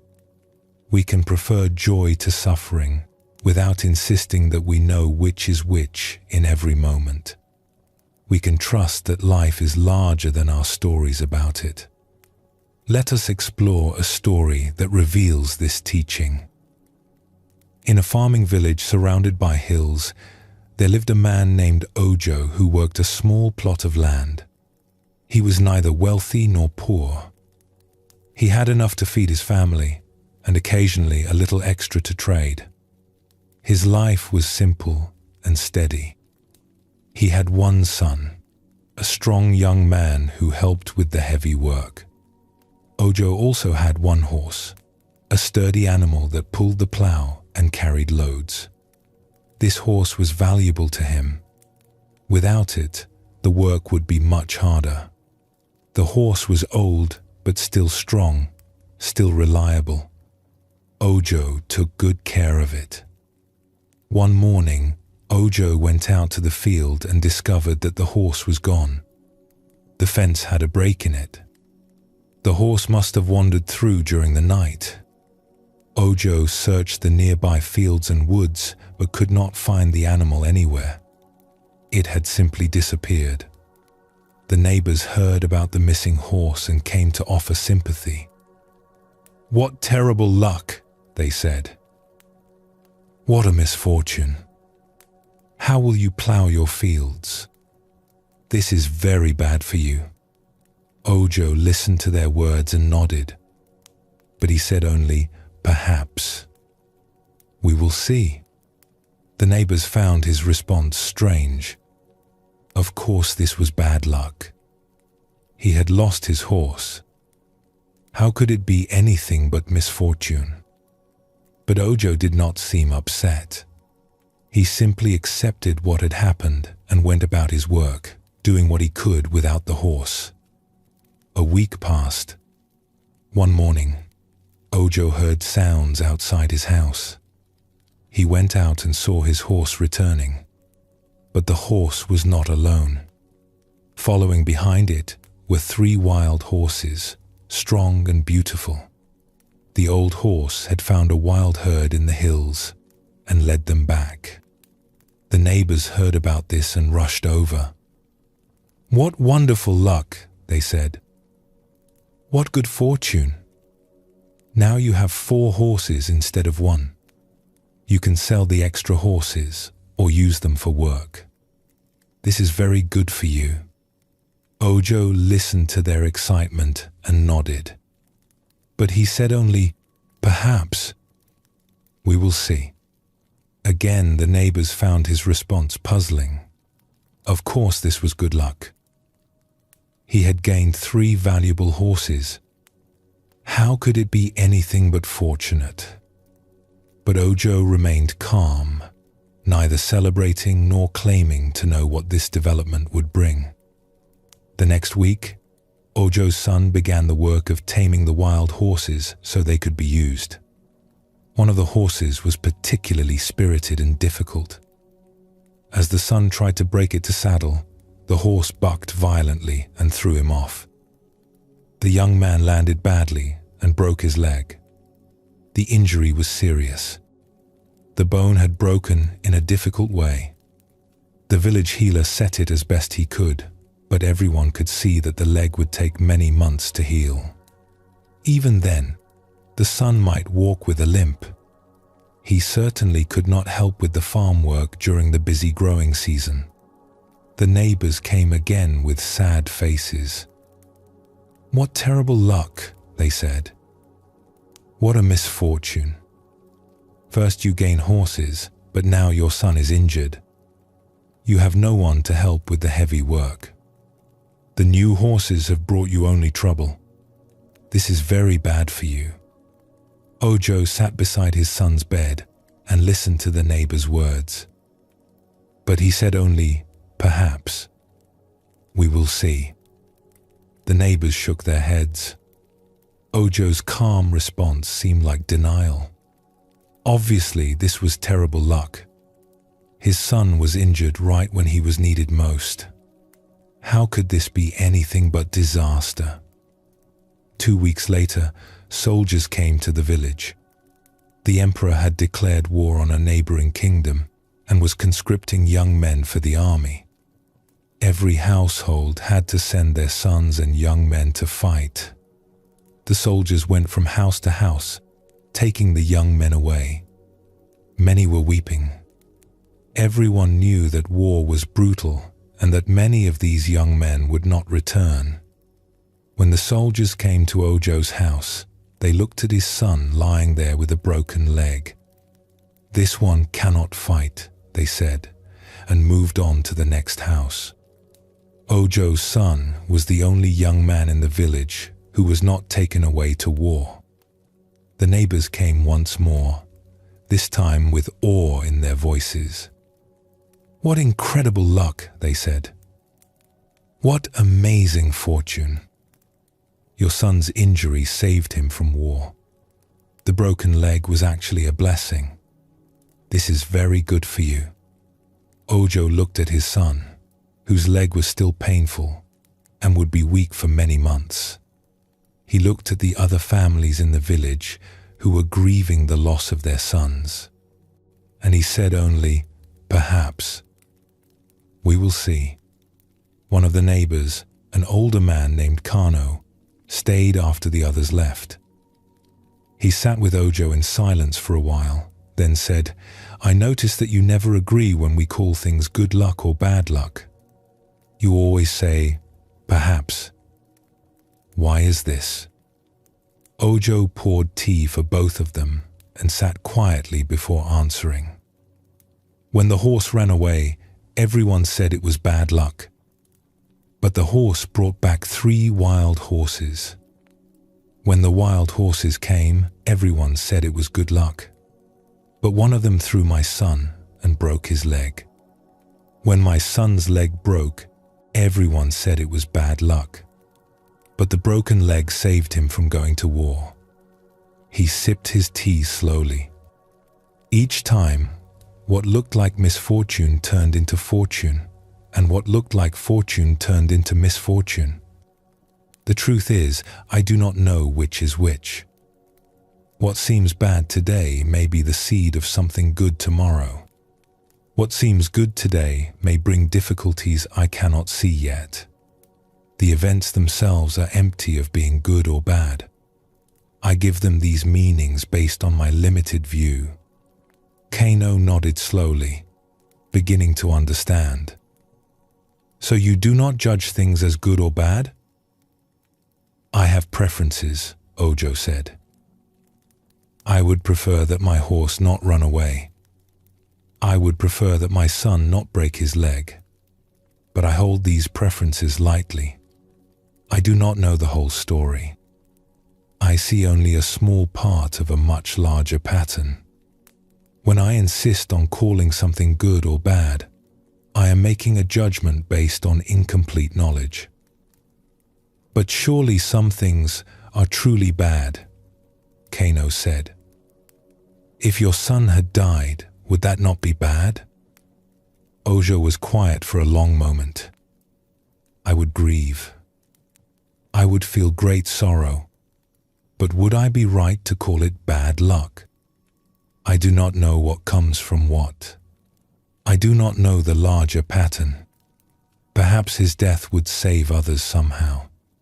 Perhaps his life would bring suffering I cannot see. I am not wise enough to judge. I can only see what is in front of me right now. He looked at Kano directly. The Buddha taught that we suffer because we cling to our ideas about how things should be. We call something bad, and we resist it. We call something good, and we grasp at it. But the labels we use are empty. They are our stories, not the truth of things.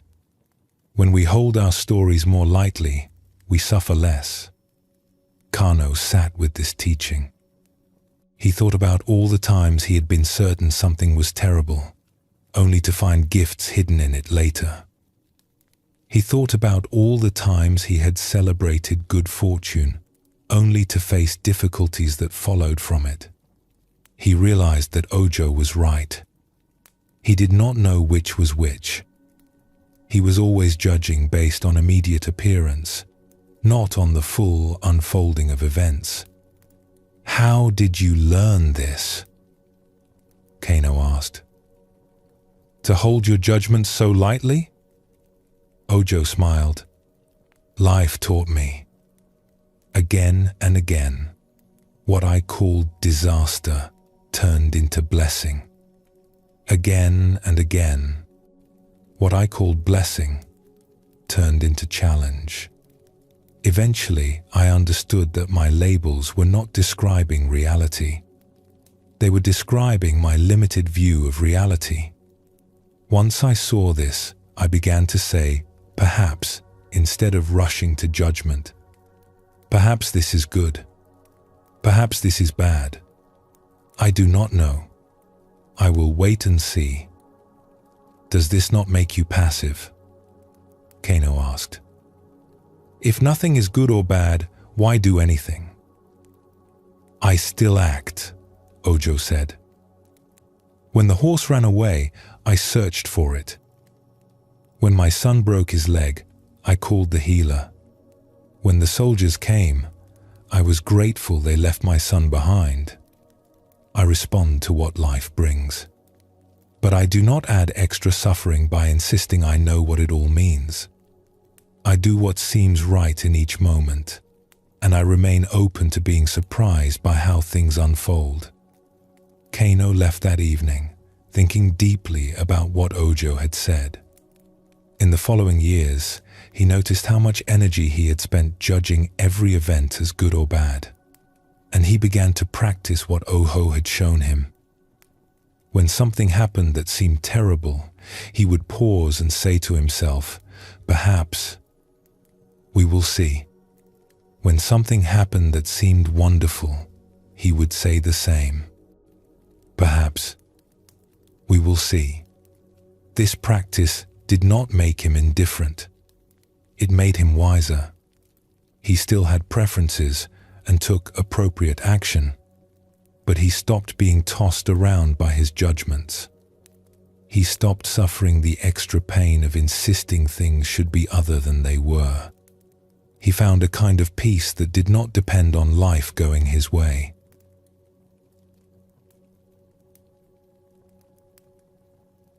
This story shows us something profound about the emptiness of our interpretations.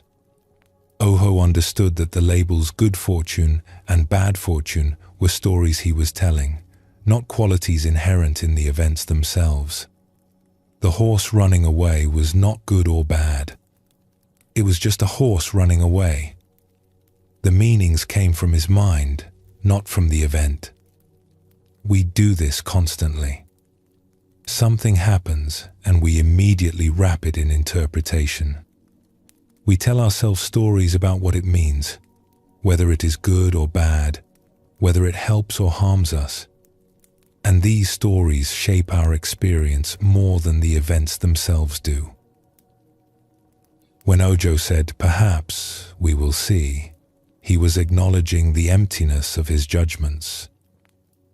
He was admitting that he did not know the full pattern, that his view was limited, that what seemed one way might turn out to be another. This acknowledgement brought him peace. He could respond to each moment without the additional burden of insisting he knew what it all meant. Buddhism teaches us that suffering often comes not from events themselves, but from our resistance to events we have labeled as bad. The event happens. We call it terrible. Then we suffer both the event and our resistance to it. But when we hold our labels lightly, when we remain open to not knowing what things ultimately mean, we reduce our suffering significantly. This does not make us passive. Ojo still acted appropriately in each situation. But he did not add extra suffering by clinging to interpretations he could not know were true. He lived with more ease, more flexibility, more wisdom. Let us explore another story that shows this teaching from a different perspective. There once lived a potter named Zala who created beautiful vessels. She had been working with clay for 15 years and had developed significant skill. Her work was refined and elegant. People admired the graceful shapes she created and the delicate glazes she applied. But Zala had high standards for herself. She would often work on a piece for days, trying to make it perfect. And when a piece did not turn out exactly as she intended, she would feel frustrated and disappointed. Sometimes she would destroy pieces that others thought were beautiful, simply because they did not match her inner vision. One day, Zala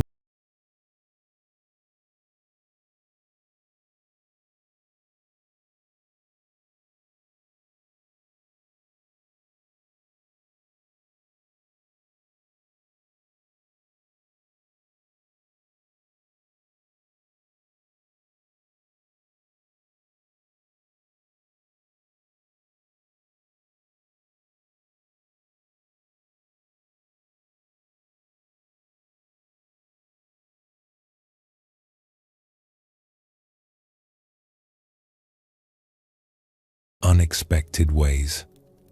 There was a large drip down one side. The color had pooled in some places and left other areas thin. The effect was uneven and chaotic. Nothing like what she had intended. Zala felt a wave of anger and disappointment. 3 days of work ruined. She pulled the vase from the kiln roughly, ready to smash it and throw away the pieces. It was ugly. It was a failure. It was wrong. But just as she was about to destroy it, her teacher entered the workshop. This teacher, an old woman named Hannah, had taught Zala when she was first learning pottery.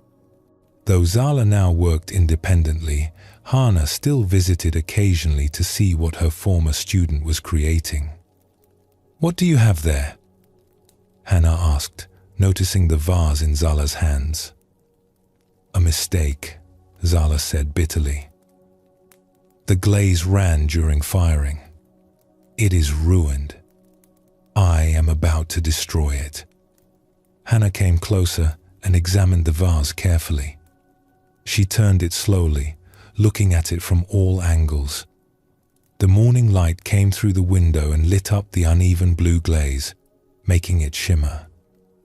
"Why would you destroy it?" Hannah asked. "Because it is ugly," Zala said. "Look at how the glaze ran. Look at these drips. Look at how uneven the color is. This is not what I intended. It is a failure." Hannah continued looking at the vase. "I see a landscape," she said. "The way the glaze has run looks like rain falling down a mountain. The pooled color looks like lakes. The thin areas look like mist. This vase looks like the mountains after a storm, with clouds still hanging in the valleys." Zala looked at the vase again, trying to see what her teacher saw. "But that was not what I intended. I wanted a smooth, even color.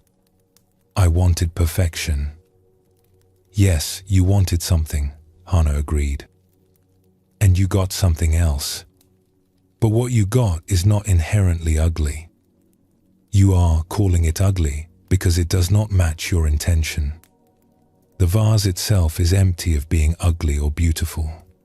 You are the one adding that story." Zala felt confused. "But surely some things are truly ugly and some things are truly beautiful. This vase is objectively worse than what I was trying to create." Hannah smiled gently. "Is it? Let me ask you something. If someone who had never made pottery, who had never seen your intended design, walked in right now and saw this vase, what would they see?" Zala thought about this. They would see a blue vase with uneven glaze. And would they necessarily think it was ugly? I suppose not. They might think it was interesting. They might like the way the glaze runs. Exactly. The ugliness is not in the vase. It is in your story about the vase. You are comparing it to what you intended and finding it lacking. But the vase itself is just a vase. Blue glaze on clay. The story that it is ugly, that it is a failure, that it is ruined, this is your story. It is not the truth of the thing itself. Hannah gestured for Zala to sit down with her. In Zen, we say that things are empty of the meanings we assign to them. Beautiful and ugly are not qualities in objects. They are judgments we make. And these judgments are always based on limited perspective. You judge this vase as ugly because you are comparing it to an idea in your mind. But someone else might judge it as beautiful because they see it with fresh eyes, without that comparison. She picked up the vase and held it up to the light. I have been making pottery for 50 years, and I have learned that some of my most interesting pieces came from what I first thought were mistakes. The glaze that ran in an unexpected way, the crack that appeared during drying, the warping that happened in the kiln. These accidents often created effects I could never have planned. They taught me that my ideas about beauty were too narrow. Zala looked at the vase with new attention. When she stopped comparing it to what she had intended, When she stopped telling herself the story that it was ruined, she could see it differently. The running glaze did create an interesting effect. It did look like a landscape, like rain on mountains. It had a liveliness that her perfectly even glazes sometimes lacked. But I worked hard to learn technique precisely so I could control the outcome, Zala said. If I just let accidents happen, what is the point of skill? Skill is important, Hannah agreed. But skill serves us best when it is held lightly. When we cling too tightly to controlling outcomes, we close ourselves off from happy accidents. We miss the gifts that come from things not going according to plan. The vase you hold is the result of your skill meeting unexpected conditions. Your skill shaped the form beautifully. The accident created an interesting glaze effect. Together they made something you could not have made on purpose. She handed the vase back to Zala. I am not saying you should stop trying to create what you intend. I am saying you should hold your intentions lightly enough to recognize when something unintended might be valuable. This vase is empty of being a failure. It is also empty of being a success. It is just what it is. The story you tell about it will determine how you relate to it. Zala decided not to destroy the vase.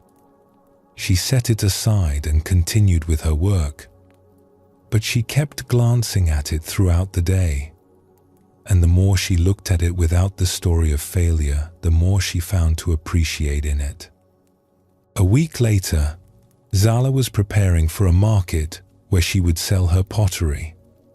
She set out her usual work, the pieces with perfect glazes and even colors. At the last moment, she decided to bring the vase with the running glaze as well. She told herself she probably would not sell it, but she was curious to see how others would respond to it. At the market, most people admired her usual work.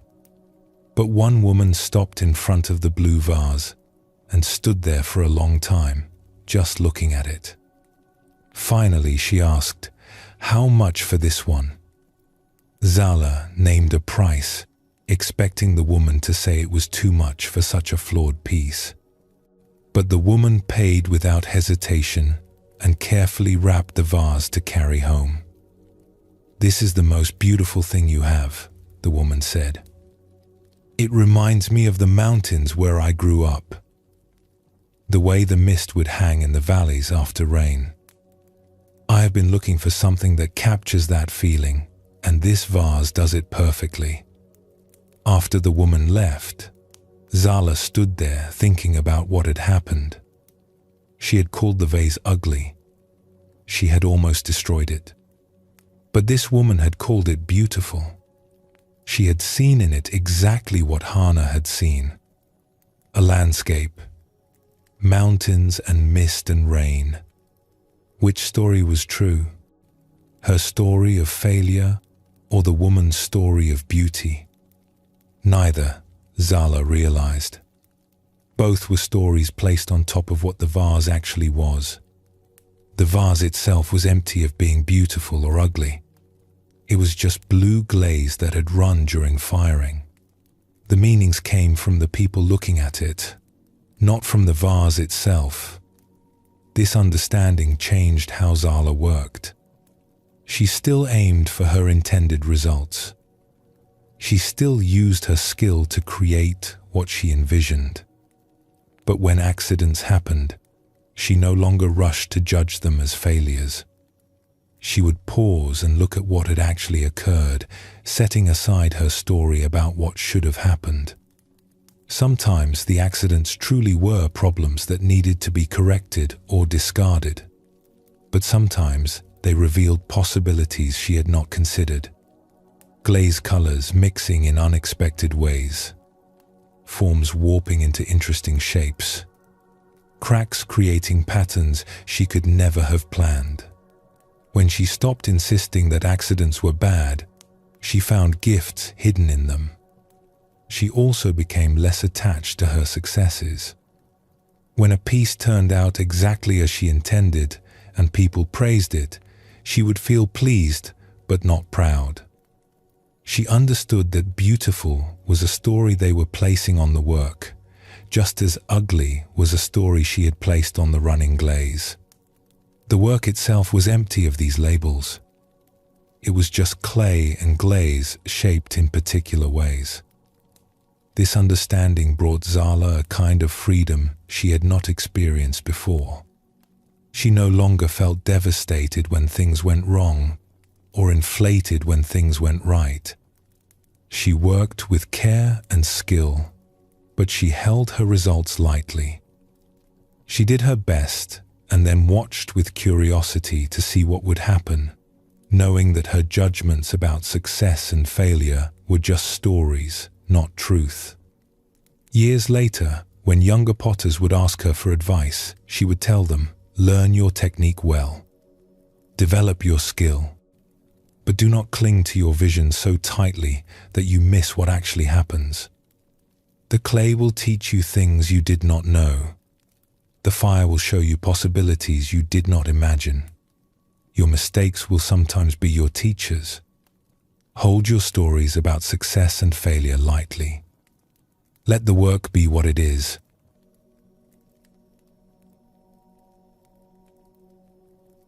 Buddhism tells us that when we see that our stories are empty, we suffer less. We stop being tossed around by our judgments. Something happens that we label as terrible, and we resist it fiercely, creating additional suffering on top of the difficulty itself. But when we hold our story lightly, when we say perhaps, we will see, we create space for wisdom to emerge. We respond to what is actually happening instead of fighting our interpretation of what is happening. This teaching does not ask us to pretend everything is wonderful when it clearly is not. It asks us to notice the difference between what is actually happening and the story we tell about what is happening. The event is one thing. Our interpretation of the event is another thing. When we confuse these two, we suffer more than necessary. Ojo still searched for his horse. He still called the healer for his son.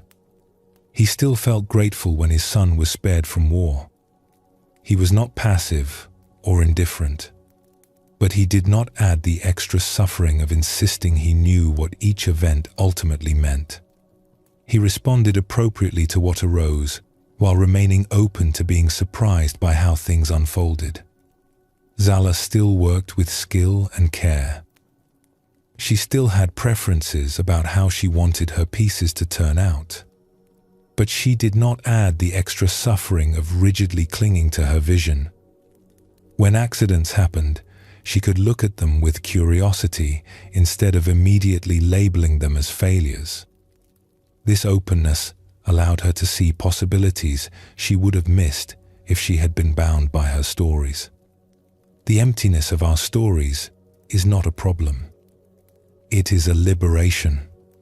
When we stop confusing our interpretations with reality, we become more flexible, more responsive, more able to work with what actually is, instead of fighting what we think should be. This is freedom. Not freedom from caring, but freedom from the suffering that comes from clinging to our limited views as if they were absolute truth. Rest now in this moment, exactly as it is, without needing to label it as good or bad. Simply be present to what is actually here, empty of your stories, full of what is real.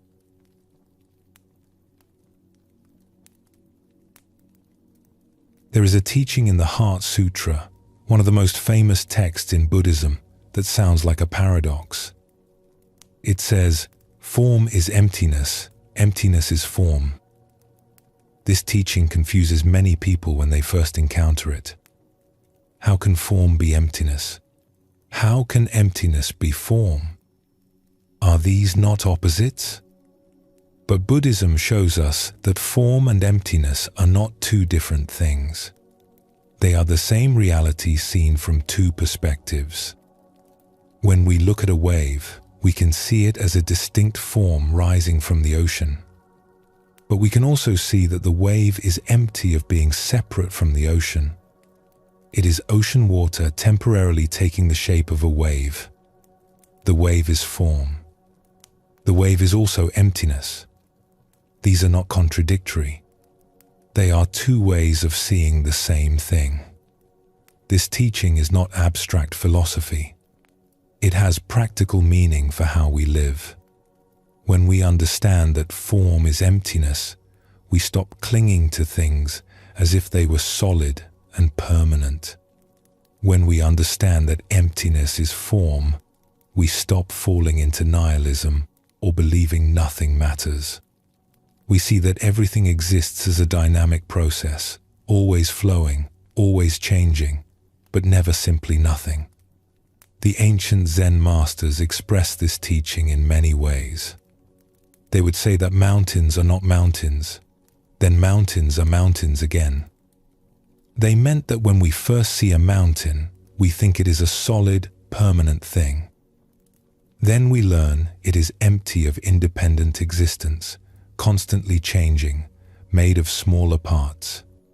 Finally, we see that the mountain is both form and emptiness simultaneously.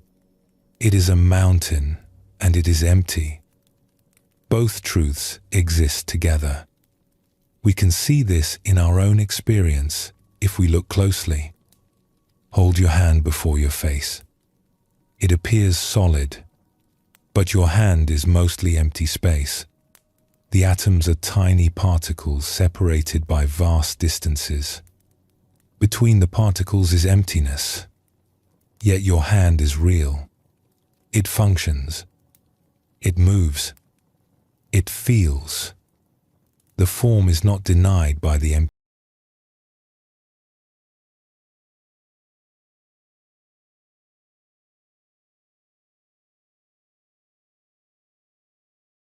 This truth.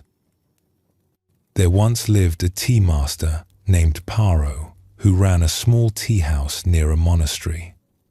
He had studied tea ceremony for many years and took great care in every aspect of his practice. The preparation of tea, the serving of guests, the arrangement of his tea room, all of these received his complete attention. One day, a famous Zen master named Aikido was passing through the region and stopped at Paro's tea house. Paro was honored to serve such an esteemed teacher. He prepared everything with special care. He chose his finest tea bowl, a beautiful piece with a lustrous glaze. He brewed the tea perfectly, measuring the water temperature, whisking it to just the right consistency. When he served the tea to Master Aikido, the old monk received the bowl with both hands and examined it carefully. "This is a beautiful bowl," he said. "Where did you find it?" "It was made by a famous potter," Paro replied with some pride. "I saved for 2 years to purchase it. It is the finest piece I own."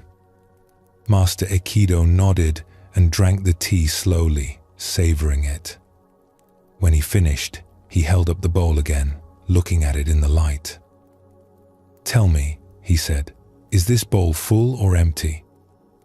Paro looked at the bowl. The tea was gone.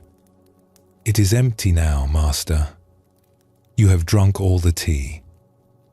"And before I drank, was it full?" "Yes, it was full of tea." "I see. So sometimes this bowl is full and sometimes it is empty. These are two different states of the bowl?" Paro was not sure where the master was leading with these questions, but he answered honestly, "Yes, Master. When it contains tea, it is full. When it does not, it is empty." Master Aikido smiled gently. "And what about right now when the tea is gone? Is the bowl empty?" "Yes, it is empty." "Is it?" the master asked. What is inside the bowl right now? Paro looked more carefully. Air is inside the bowl. So the bowl is full of air? I suppose so. Then is it full or empty? Paro felt confused. It is empty of tea but full of air. And if I cover the bowl with a lid so no air can enter, is it empty then? It would still have air inside that was trapped there. And if I could remove all the air, creating a perfect vacuum inside the bowl, would it be empty then? Paro thought about this. Even a vacuum is something. Even empty space is something. So I suppose the bowl would still contain emptiness. Master Aikido laughed with delight. Now you are beginning to see. The bowl is never simply empty. Even when we say it is empty, it is full of something. Full of air. Full of space. Full of emptiness. And when we say it is full of tea, the tea itself is mostly empty space. The atoms are mostly empty space. So the full bowl is also empty. Form is emptiness. Emptiness is form. He handed the bowl back to Paro. Look at this bowl again. Do not think about it. Just look. What do you see? Paro looked at the bowl in his hands. It was a beautiful object. Solid. Real. He could feel its weight. He could see its glaze shimmering in the light. This was form. This was undeniably a bowl. But as he looked, he began to see differently. The bowl was not a solid thing. It was mostly empty space. The atoms that made up the clay were tiny particles separated by vast distances. The bowl was more emptiness than matter. And even those tiny particles were not solid. They were vibrations of energy. Processes, not things. Where was the solid bowl? When he looked closely, he could not find it. He found only emptiness taking the form of a bowl. I see emptiness, Paro said slowly. But I also see form. They are not separate. Exactly, Master Aikido said. When you see form, you are seeing emptiness arranged in a particular way. When you see emptiness, you are seeing the nature of form. They are not two things. They are one thing seen from two directions. This bowl is form. This bowl is emptiness. Both are true.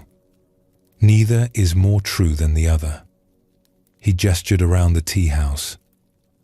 Everything is like this. This room looks solid, but it is mostly empty space. Your body looks substantial, but it is mostly emptiness. The tea you served me looked like a liquid thing, but it was countless molecules in motion, mostly space. Everything that appears as form is also emptiness. Everything that appears as emptiness also manifests as form. Paro sat very still, trying to absorb this teaching. But why does this matter? Why is it important to see this? Because, Master Aikido said gently, when you see only form, you cling to things as if they were solid and permanent. You suffer when they change or disappear, because you believed they were real in a way they never were. But when you see only emptiness, you might fall into believing nothing matters, nothing is real, everything is meaningless. Neither view is complete. He picked up the bowl again. When you see that form is emptiness, you understand that this bowl is not a permanent, solid thing. It arose from conditions. It will return to conditions. It is a temporary manifestation. This understanding brings freedom from clinging. But when you see that emptiness is form, you understand that this does not make the bowl unreal or unimportant. It exists. It serves a function.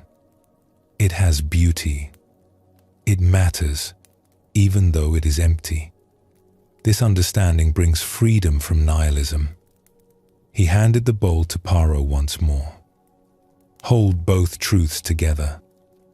This bowl is empty. This bowl is form.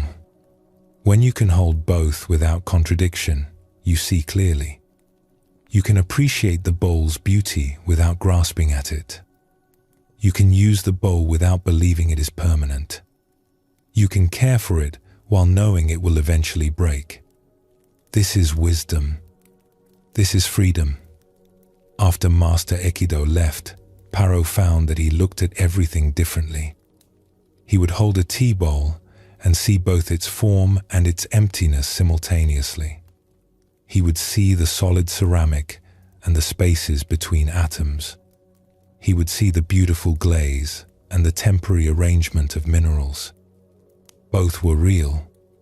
Both were true. Neither contradicted the other. This changed how he served tea. He no longer clung to his finest bowl as if it were precious beyond measure. He used it freely, knowing that its emptiness meant it was not truly separate from everything else, not truly possessible. But he also cared for it with attention, knowing that even though it was empty, its form had value and beauty in this moment.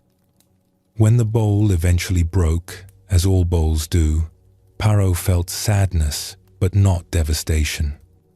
The form had changed, but the emptiness remained. The atoms that made up the bowl scattered and would become parts of other forms. The bowl had never been a separate, permanent thing. It had always been emptiness temporarily arranged as a bowl. Now that emptiness was arranged differently. The loss was real, but it was not the loss he would have felt before he understood form and emptiness.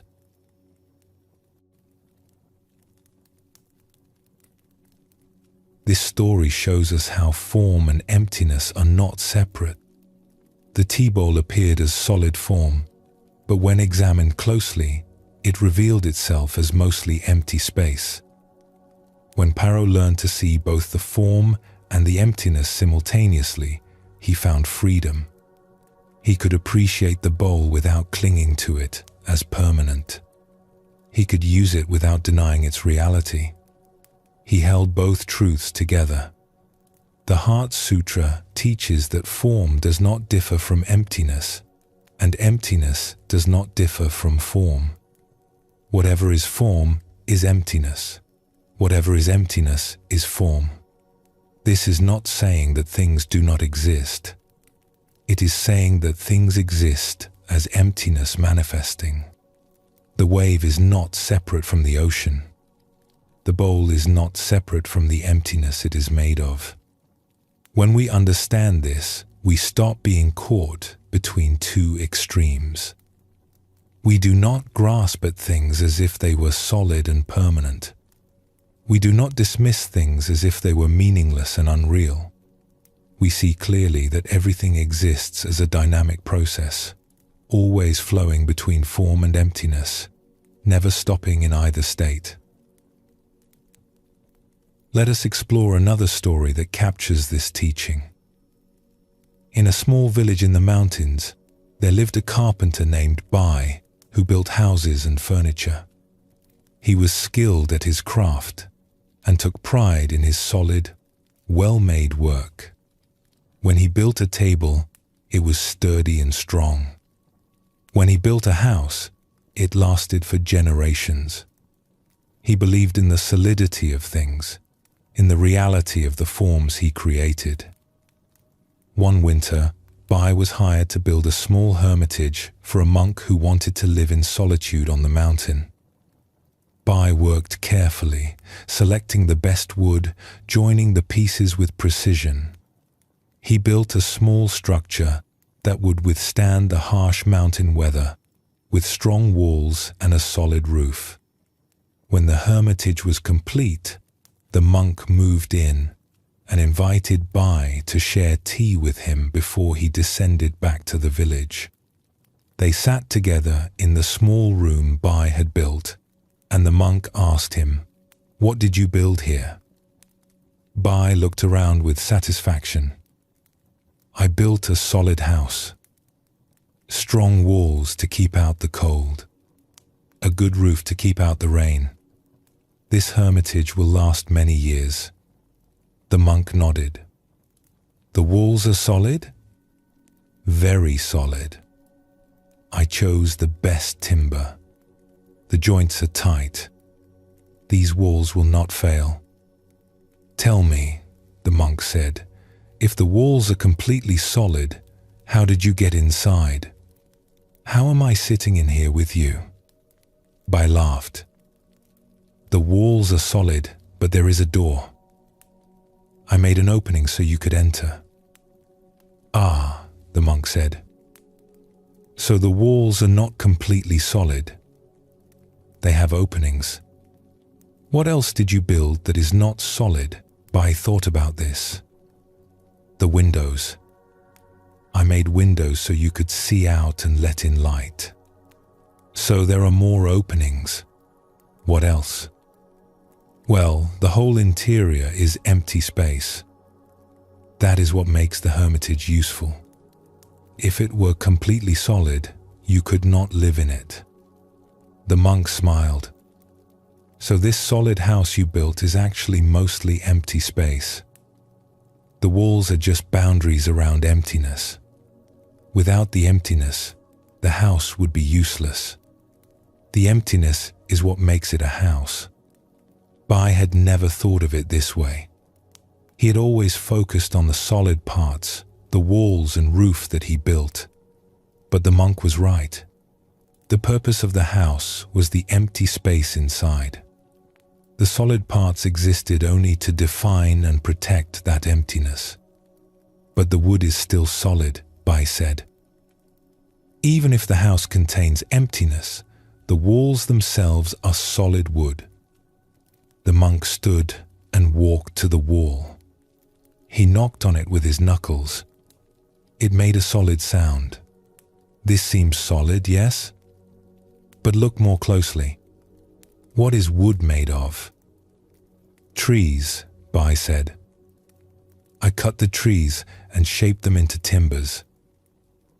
"And what are trees made of?" "Wood fiber, cells, plant material. And if you looked at those cells under a magnifying glass, what would you see?" Bai thought about this. He had once seen a monk studying plant material with a special lens. You would see that the cells have walls, but inside each cell is mostly water and air. "So the solid wood is mostly empty space?" "I suppose so." "And the cell walls themselves, what are they made of?" "I do not know. Smaller parts, I suppose." "Yes, smaller and smaller parts, until you reach a level where there are only tiny particles separated by vast spaces. The wood that seems so solid is actually mostly emptiness. The atoms themselves are mostly empty space. When you press your hand against this wall, you are pressing emptiness against emptiness. What keeps them from passing through each other is not solidity, but forces between particles." Bai pressed his hand against the wall. It felt completely solid, but the monk was saying that this solidity was an illusion, that what felt like solid wood was actually mostly empty space. This was hard to accept. The monk saw his confusion and said gently, "I am not saying the wall does not exist. It clearly exists. You built it. I lean against it. It keeps out the cold. The form is real, but the form is empty. The wall is both solid and empty. Form is emptiness. Emptiness is form." These are not contradictory. They are the same thing. I do not understand, Bai admitted. How can the wall be both solid and empty? The monk thought for a moment, then said, "Let me show you something." He took a handful of snow from outside and brought it into the warm room. "What is this?" "Snow," Bai said. "And what is snow made of?" "Ice crystals." "Frozen water." The monk held the snow as it began to melt in the warmth of the room. "Watch what happens." The snow melted into water in his palm. He poured the water into a cup and set it near the fire. The water warmed and began to steam. The steam rose and disappeared into the air. "I started with solid snow," the monk said. "It became liquid water. Then it became invisible steam. The steam is now mixing with the air in this room. It has become part of the air. Where did the snow go? Did it stop existing?"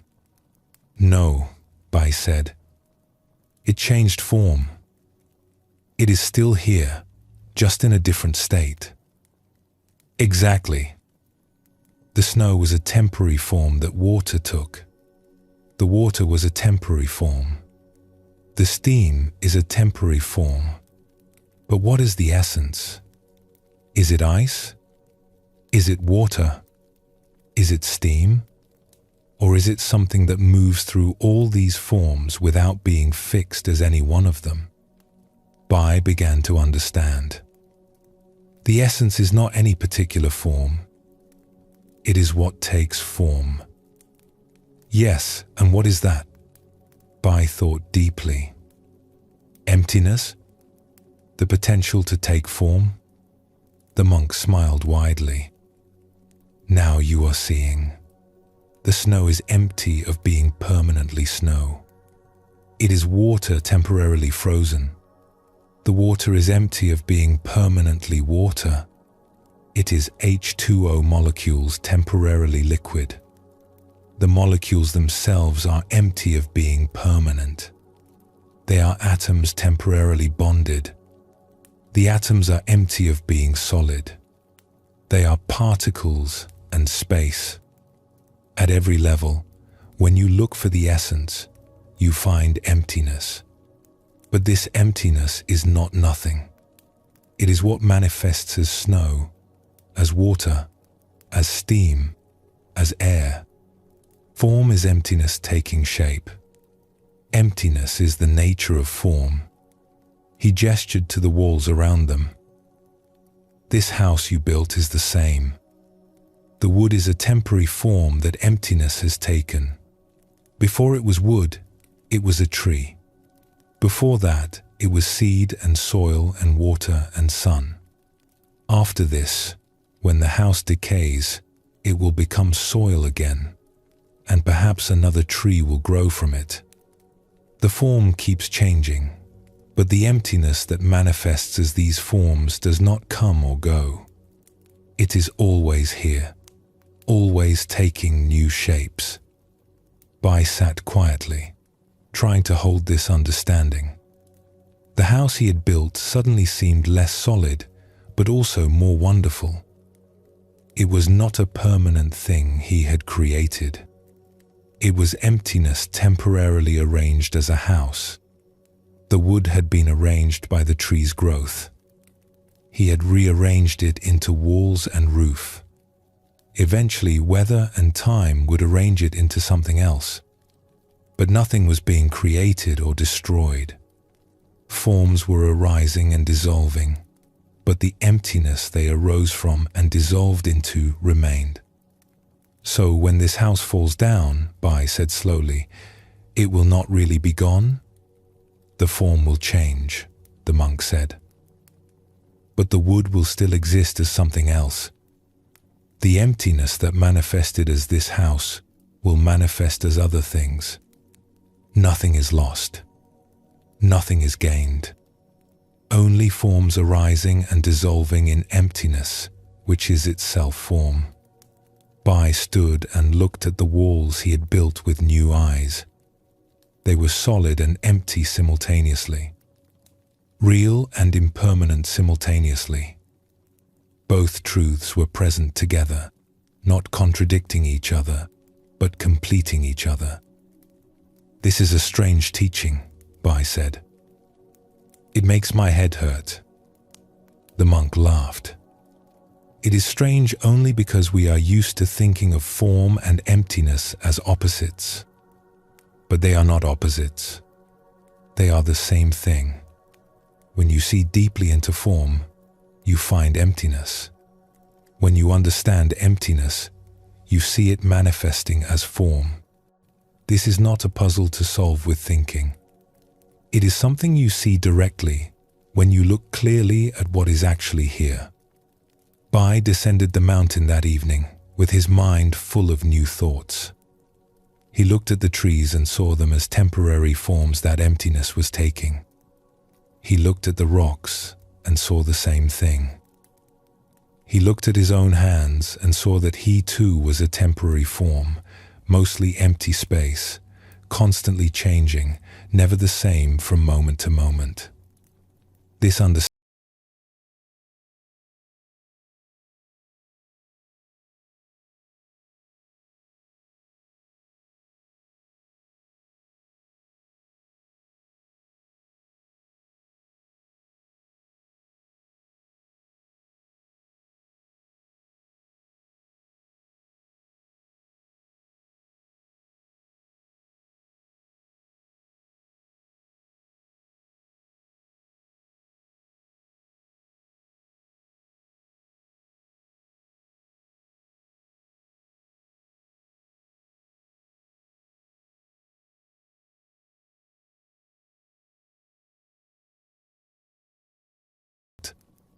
But this does not make building meaningless.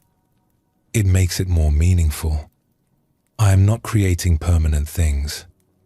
I am participating in the endless dance of form and emptiness. The house I build is emptiness taking shape. When it falls down, it is emptiness taking a different shape. Nothing is lost. Nothing is gained. But in between, people have shelter, and that matters.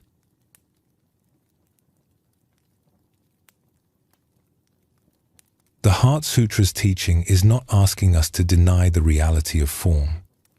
The tea bowl is real. The house is real. But they are not real in the way we usually think. When we understand this deeply, we find a middle way between two extremes. The bowl matters because it will not last forever. The house serves because it will eventually fall down. The form is valuable precisely because it is empty of permanence. This understanding brings freedom. We can appreciate beauty without clinging. We can create without attachment to our creations lasting forever. We can love without demanding that the object of our love never change.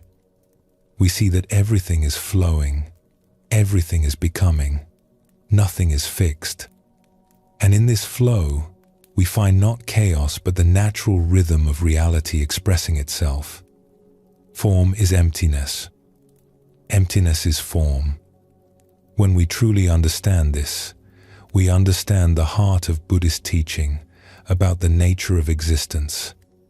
We see that everything exists as a dynamic process, neither something nor nothing, but the dance between form and emptiness that is the nature of all things. Rest in this moment. Notice the form of your body and the empty spaces within it and around it. See how form and emptiness are not separate but two ways of seeing the same reality. Let yourself simply be here, empty and full, form and emptiness, complete as you are.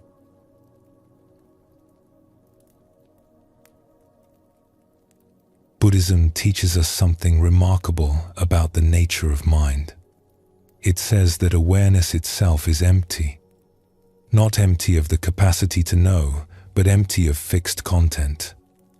like a mirror that reflects everything but holds onto nothing, like space that allows all things but is defined by none of them. When we look at our experience, we see thoughts, feelings, sensations constantly arising and passing. We tend to identify with these contents. I am angry. I am happy. I am confused. But the Buddha pointed to something deeper. The awareness that knows the anger is not itself angry. The awareness that knows happiness is not itself happy.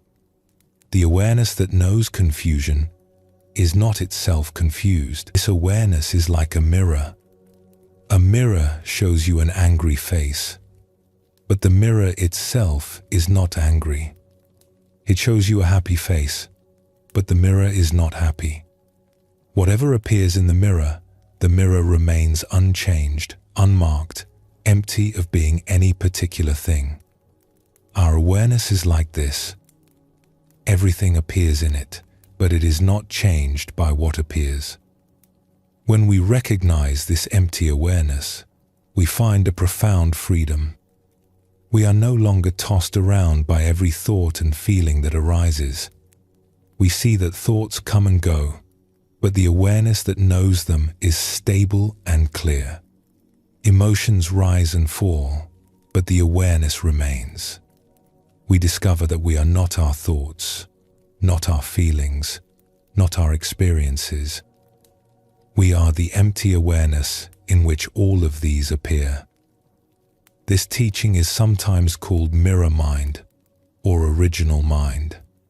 The mind before it became cluttered with concepts and judgments and fixed positions. The mind that is naturally clear, naturally spacious, naturally empty of being anything in particular. When we rest in this empty awareness, we respond to life perfectly because we are not carrying the burden of past positions or fixed identities. In Zen, teachers often speak of polishing the mirror of mind.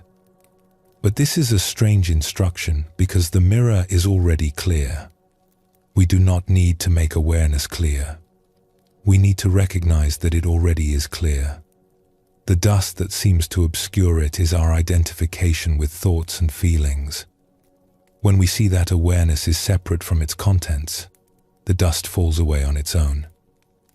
This teaching can sound abstract, but it points to something we can experience directly. Right now, you are aware. You are aware of reading these words. You are aware of your surroundings. You are aware of thoughts arising. This awareness is not something distant or theoretical. It is the most intimate thing there is.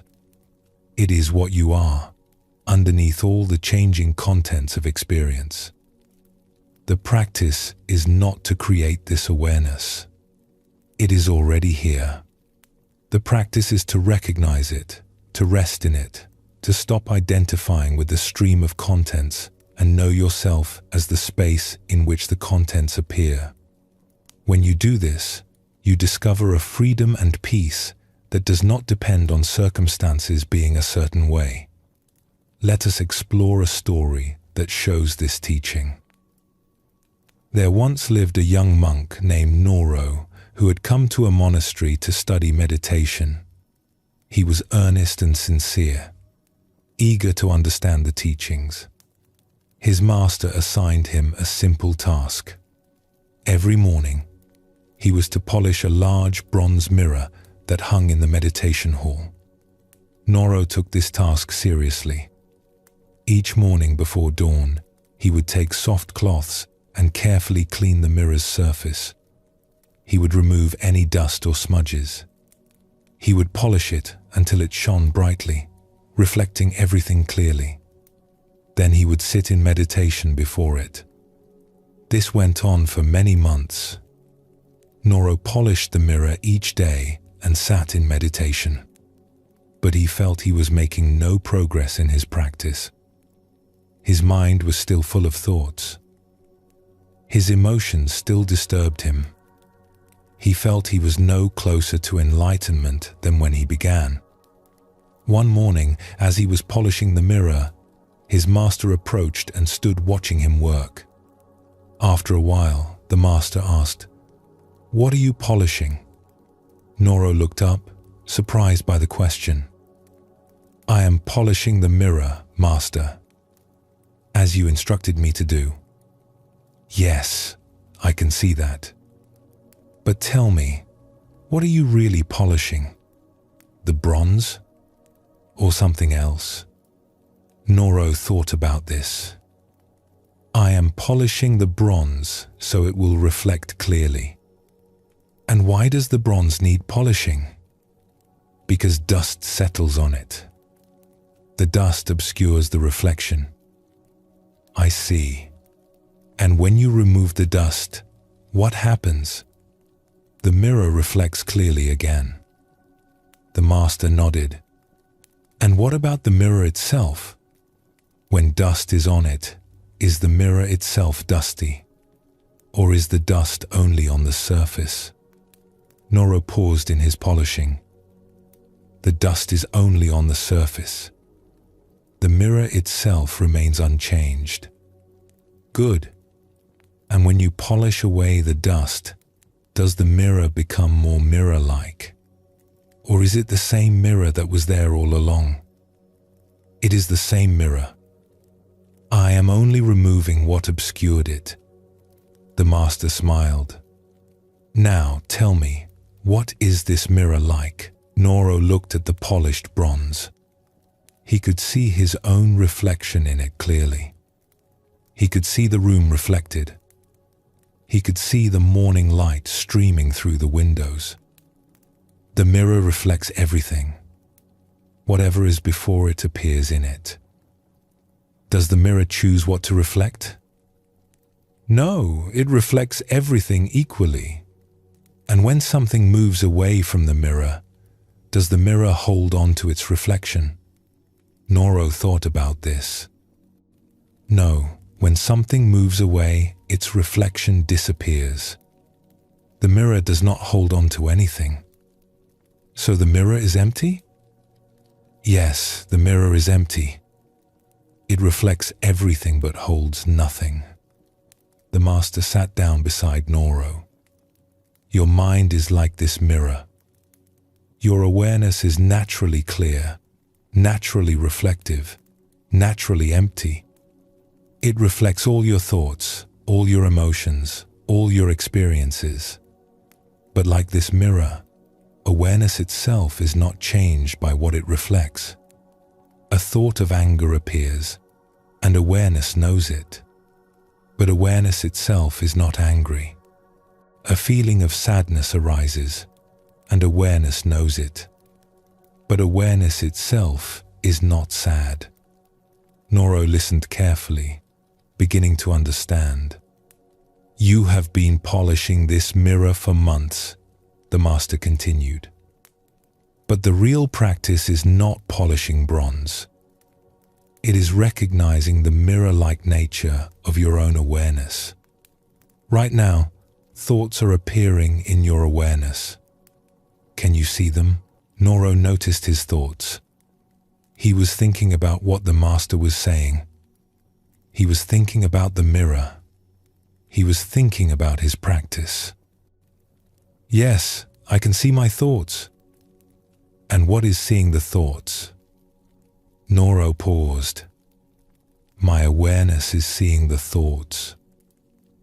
And is your awareness thinking those thoughts? Or is it simply seeing them? Noro looked carefully at his experience. His awareness was like a space in which thoughts appeared. The thoughts came and went, but the awareness that knew them remained steady. The awareness is not thinking. It is only seeing what arises. Exactly. Your awareness is empty like this mirror. It is not your thoughts. It is not your emotions. It is not any particular experience. It is the space in which all experiences appear. When you recognize this, You are no longer caught in the stream of changing thoughts and feelings. You rest as the awareness that knows them all, but is not changed by any of them. The master stood and looked at the polished mirror. Each morning you polish this bronze to remind you to recognize the mirror nature of mind. Not to add anything to awareness, but to see what awareness already is. Empty, clear, reflecting all but grasping nothing. When you rest in this empty awareness, you are home. You are not lost in thoughts about the past or worries about the future. You are simply here, aware, open, free. From that morning on, Noro's practice changed. He still polished the mirror each day, but now he understood what he was really doing. He was reminding himself to rest as empty awareness. When thoughts arose, he would notice that he was aware of them, and he would recognize that the awareness itself was untouched by the content of the thoughts. When emotions arose, he would see them appearing in the mirror of awareness, but he would not confuse himself with them. This brought a remarkable shift in his experience. He was still the same Noro. Thoughts still arose. Emotion still appeared. But there was a space around all of it now. A stillness. The awareness that knew everything but was disturbed by nothing. Like the mirror that reflected the whole world but remained empty and clear. Months later, another young monk came to the monastery and was given the task of polishing the mirror. Noro watched him work one morning and then asked, "What are you polishing?" The young monk looked confused. "The mirror, of course." Noro smiled, remembering when his master had asked him the same question. "Yes, but what are you really polishing?"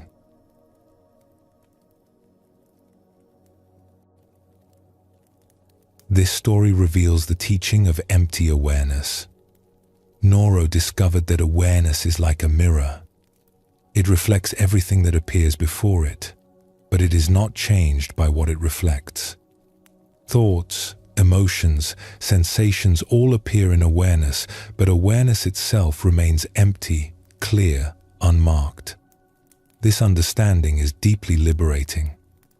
We spend so much energy being caught in our thoughts, identified with our emotions, believing we are the content that passes through awareness.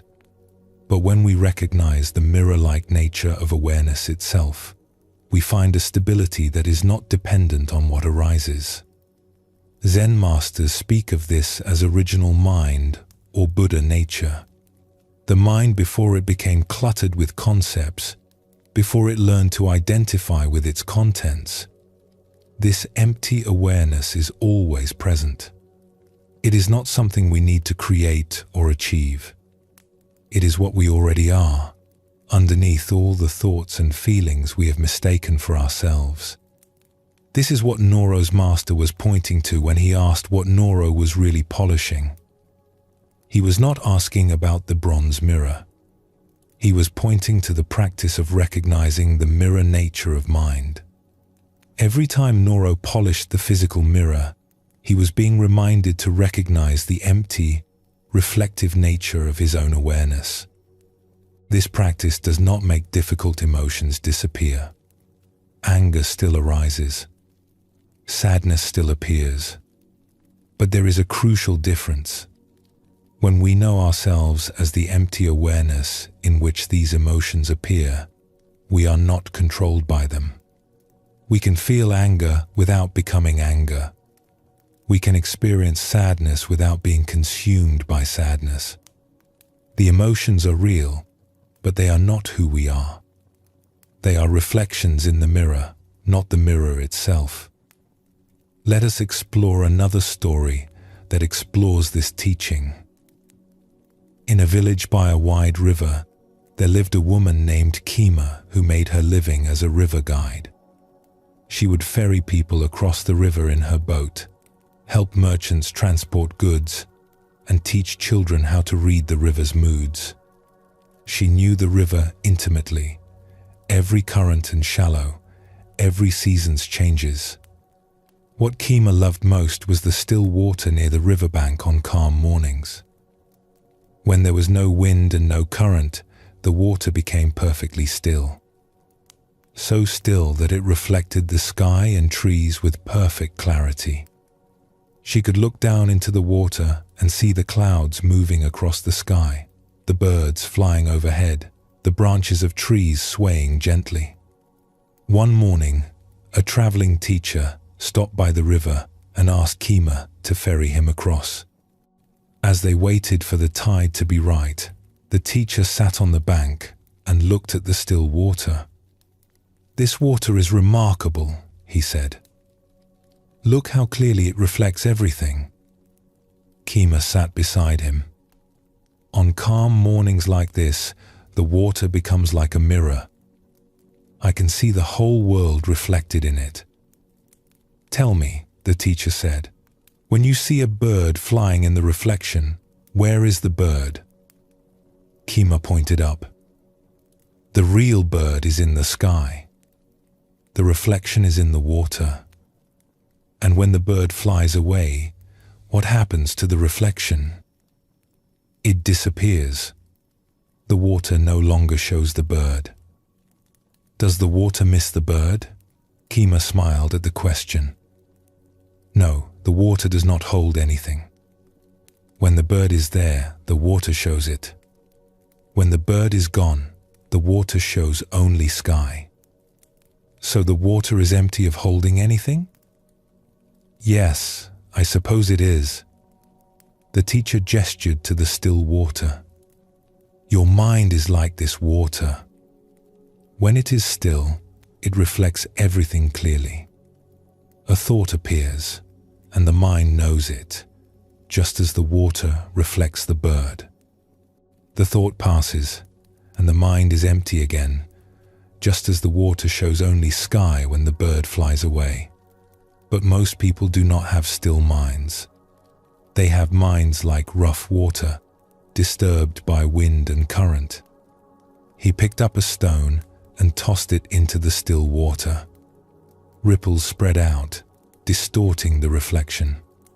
When our minds are disturbed by grasping and resistance, by judgment and attachment, they are like this disturbed water. The reflections are broken and unclear. We cannot see clearly what is actually here.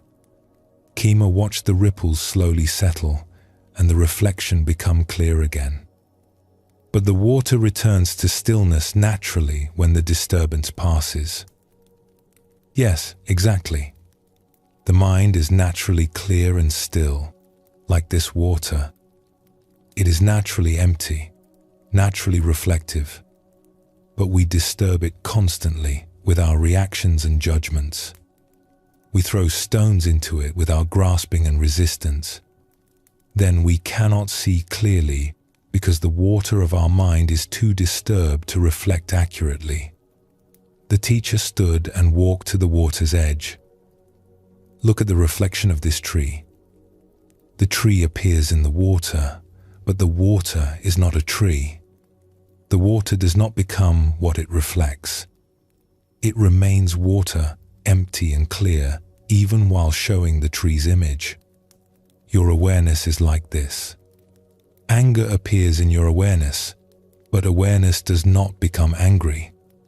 It remains empty and clear, even while knowing the anger. Joy appears, but awareness does not become joyful. It remains empty and clear, even while knowing the joy." Kima looked at the water with new understanding. She had seen this reflection countless times but had never thought of her mind this way. So when I am angry, if I can recognize that awareness is like the water, I am not the anger. I am the empty awareness in which anger appears. "Yes," the teacher said. "The anger is real. It appears, but it appears in something that is not itself angry. like the bird appearing in water that is not itself a bird. When you rest as the empty awareness, you can know the anger without being lost in it. You can see it clearly, reflected in the still water of mind, without the water becoming disturbed. He knelt and touched the water gently. The secret is stillness. When the mind is still, it reflects everything clearly, without being disturbed by what it reflects. But how do we find this stillness? Kema thought about the river. The water becomes still when I stop disturbing it. When there is no wind, no current, no stones being thrown, the water settles naturally into stillness. Yes, and the mind is the same. It becomes still when we stop disturbing it. When we stop throwing stones of judgment and grasping. When we stop creating wind with our constant thinking and planning. When we allow the mind to be as it naturally is, empty and clear like still water, it settles into its natural state. The teacher prepared to board Kema's boat. You live by this river. You see this still water often. Let it remind you of the nature of your own awareness. Empty, clear, reflecting all but holding nothing. When you remember this, you will not be so disturbed by the thoughts and feelings that appear. You will see them as reflections in still water, arising and passing, while the water itself remains unchanged. After the teacher crossed the river and continued his journey, Kema sat by the still water for a long time. She watched clouds drift across the reflection. She watched birds fly through the mirrored sky. She watched leaves fall and create brief ripples before the water settled again to perfect stillness. And she began to watch her own mind the same way. A thought would arise, and she would see it reflected in awareness, like a bird reflected in water. The thought would pass, and awareness would be empty again, still and clear. An emotion would appear, strong and vivid like a tree reflected in water. The emotion would fade, and awareness would remain unchanged. She discovered that when she rested as this empty awareness, instead of identifying with the contents that appeared in it, there was a profound peace. She could experience the full range of human thoughts and feelings without being overwhelmed by them. They were all reflections in the still water of awareness, appearing and disappearing while the water itself remained clear. Years passed, and Kema became known not just as a skilled river guide, but as someone who seemed unusually peaceful and clear. When people asked her how she remained so calm in difficult situations, she would bring them to the still water in the morning and show them the reflections. Your mind is like this water, she would tell them. When you let it be still, it reflects everything clearly. And because it is empty of holding anything, it is never disturbed by what passes through it. The bird flies across, and the water shows it perfectly. The bird flies away, and the water is empty again, ready to reflect whatever comes next. This is the nature of awareness. Empty, clear, always ready, never disturbed. And people would sit by the water with her, watching the reflections appear and disappear, learning to recognize the same quality in their own awareness. The empty mirror that reflects all but holds nothing. The still water that shows everything but is changed by nothing. The natural state of mind that is always here, waiting to be recognized beneath all the disturbance we create. These two stories show us the teaching of empty awareness. Noro learned that awareness is like a mirror, reflecting all thoughts and emotions but unchanged by any of them. Kema learned that awareness is like still water, showing everything clearly but holding nothing. Both discovered that they were not their thoughts or feelings, but the empty awareness in which thoughts and feelings appear. This teaching is at the heart of Zen practice. We are not trying to change our thoughts or eliminate our emotions. We are recognizing what we already are underneath all of that content. Empty awareness. Clear knowing. The space in which everything appears, but which is itself marked by nothing. When we rest as this empty awareness, several things happen. First, we find stability. Our sense of being is no longer dependent on what thoughts or feelings arise. We remain steady whether the mind is calm or agitated, happy or sad, because we know ourselves as the awareness that witnesses all states without being any particular state. Second, we find freedom.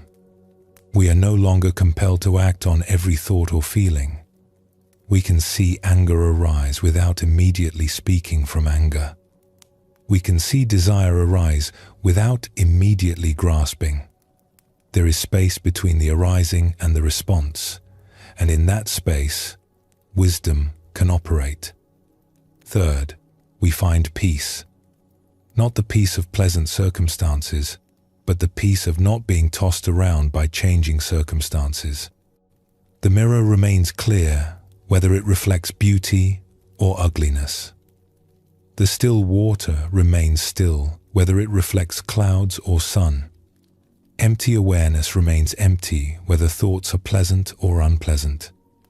The Buddha taught that this empty awareness is our original nature. We have not lost it. We have only forgotten it by identifying too closely with the contents that appear in it. When we remember who we really are, when we recognize ourselves as the empty mirror rather than the reflections, we come home to our true nature. This is not a state we achieve through effort.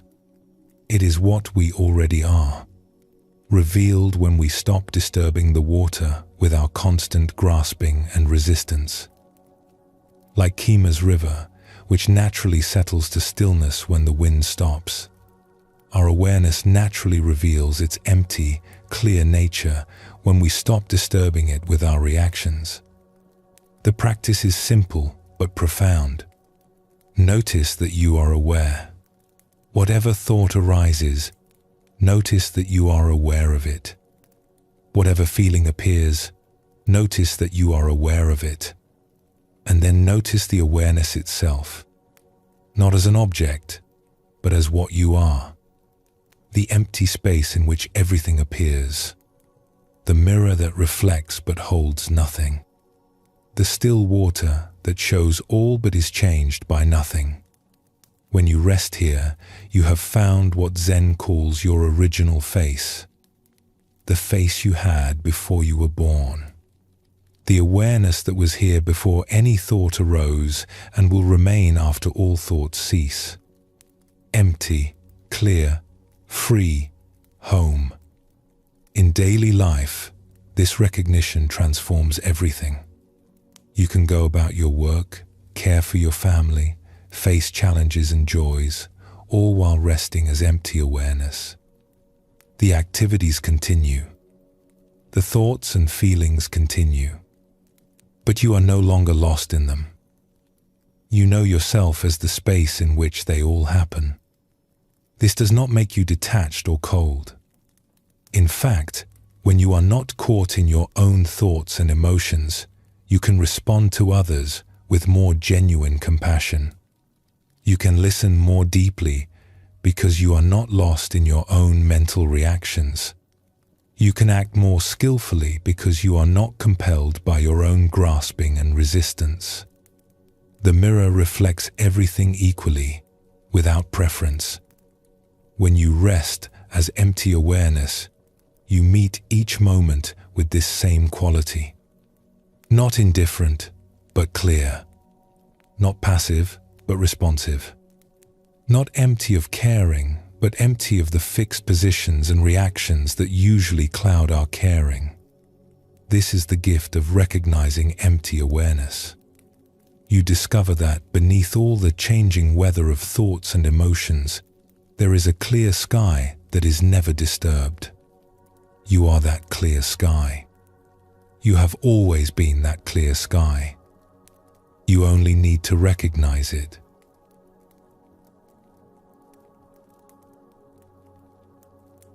Rest now as awareness itself, not as any particular thought or feeling, but as the empty knowing that witnesses all thoughts and feelings. Notice the spaciousness of this awareness. Notice how it holds everything without grasping anything. Simply rest here, empty and clear, like a mirror reflecting this moment exactly as it is. As we come to the end of our exploration tonight, take a moment to notice where you are. Feel your body resting. Notice the gentle rhythm of your breath. All of this is happening in the spaciousness of awareness, empty and clear. Tonight we have explored emptiness from many perspectives. We discovered how emptiness creates capacity, how the hollow space in a bowl or flute is what makes it useful. We saw how nothing exists independently, how everything arises in dependence on everything else. We recognized that the self is empty of fixed nature, fluid and responsive rather than frozen and rigid. We explored how our stories about reality are empty, how the meanings we assign come from us rather than from events themselves.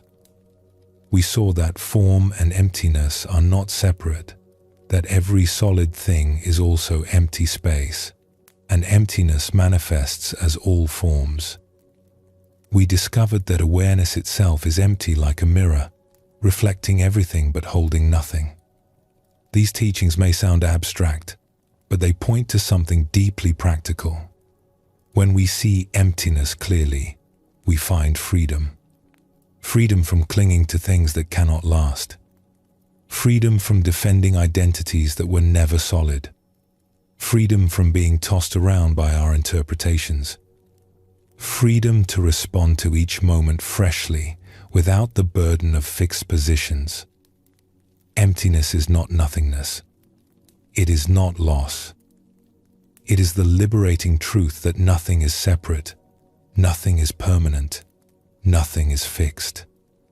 And in this truth, we find connection, flow, and spaciousness. As you drift towards sleep now, let everything soften. Let your body rest completely. Let your thoughts settle like snow falling on still water. You do not need to hold anything together. You can simply be here, empty and full, resting in the natural spaciousness of this moment. Sleep well, and thank you for joining us here at Sleepy Monk.